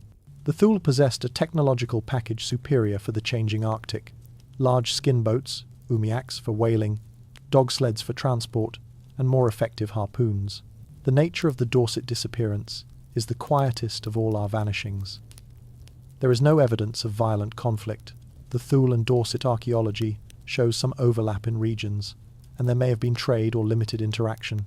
But the Thule way of life, with its greater mobility and ability to harvest the massive calories of bowhead whales, allowed for larger populations and more robust communities. The Dorset, with their specialized focus on ringed seal and walrus at the ice edge, may have found their ecological niche, squeezed both by climatic changes affecting sea ice and by the presence of the dynamic Thule. They may have been outcompeted for resources, not conquered in battle. Some theories suggest they may have succumbed to diseases introduced by the Thule, to which they had no immunity, though this is speculative. Ultimately, they seem to have withdrawn to the most marginal areas, and then, simply, ceased to exist as a cultural entity. One of the most poignant fringe ideas is that the Dorset did not entirely vanish, but were partially absorbed into the Thule Inuit population. Genetic studies have so far found no clear evidence of this, suggesting their lineage may have ended. However, Inuit oral traditions are rich with stories of the Tuniat. They are described as incredibly strong, shy, gentle giants who could lift massive stones and were masters of magic, but who fled when the Inuit arrived, sometimes in fear. These stories paint a picture not of enemies, but of a different, older people who were ultimately unable or unwilling to coexist. Some scholars see in these tales a folk memory of real contact and a recognition of the Dorset's deep, spiritual knowledge of the land. Scholars still debate whether the Dorset extinction was inevitable due to climatic pressures, a direct result of Thule competition, or a combination that left no path for their unique, delicate culture to survive. A quirky and hauntingly beautiful detail is the Dorset bird. Among their carvings are small, stylized birds, often with a simple, elegant form. They are thought to be spiritual messengers or guides. More mysterious are the flying or swimming figures, ivory carvings of humans or bears, with elongated, low-sensing bodies that seem to depict movement between states, perhaps shamanic travel. These objects feel intensely personal, like the frozen thoughts of individuals trying to navigate a world of spirit and survival. Furthermore, the Dorset are known for their small, enigmatic masks or face carvings, often no larger than a thumbnail, with just a few incised lines to suggest eyes and a mouth. They are minimal, powerful, and deeply unsettling in their abstract humanity. The final days of a Dorset band would have been a story of increasing loneliness. They would have seen the new people with their big boats and loud dogs. The best hunting grounds may have become contested. The weather patterns they had relied upon for generations may have become less predictable. As their numbers dwindled, perhaps due to poorer hunts or social fragmentation, the knowledge of their specific rituals and carving styles would have concentrated in fewer and fewer elders.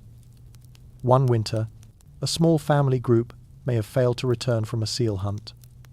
Another may have simply not had enough children to replace the aging generation. There was no last stand, no abandoned village full of goods, just a gradual cessation, family by family, until the skills to carve a perfect ivory bear from a walrus tusk or to wait motionless for days at a seal's breath hole were forgotten by the world. The vanishing of the Dorset is thus an echo in the snow. It is the extinction of a unique human adaptation, a way of seeing and being in one of Earth's harshest environments that was tender, artistic, and incredibly tough. They left no monuments, only small, perfect artifacts that speak of a world perceived through patient, watchful eyes. Their end reminds us that human histories are not just about the rise and fall of empires, but about the quiet passing of whole ways of life, entire relationships with the natural world, extinguished by change, competition, or the simple, unbearable weight of a shifting ice. They are the gentle ghost in the Arctic wind, the first inhabitants whose last whisper was not a cry, but the soft final stroke of a carver's tool on a piece of ivory, before the long, unbroken silence. Conclusion: the night wind moves now over empty places, over buried pillars, submerged steps, and silent, staring heads. It sighs through the doorways of cliff dwellings and across the plazas of sunken stones. Each of these vanishings leaves a different silence. The planned withdrawal, the desperate flight, the slow fade into the soil or the sea. They teach us that civilization is not a permanent state, but a conversation, a fragile, glorious argument with the earth, the climate, and our own hearts. These empty stages remind us that history is written not only by those who endure, but by those who left, whose end became a question mark etched on the landscape. Their legacy is not merely in what they built, but in the profound mystery of their departure, a humbling whisper across time that asks, in the face of all our certainty, what echoes of our own world will remain when our conversation, too, falls silent.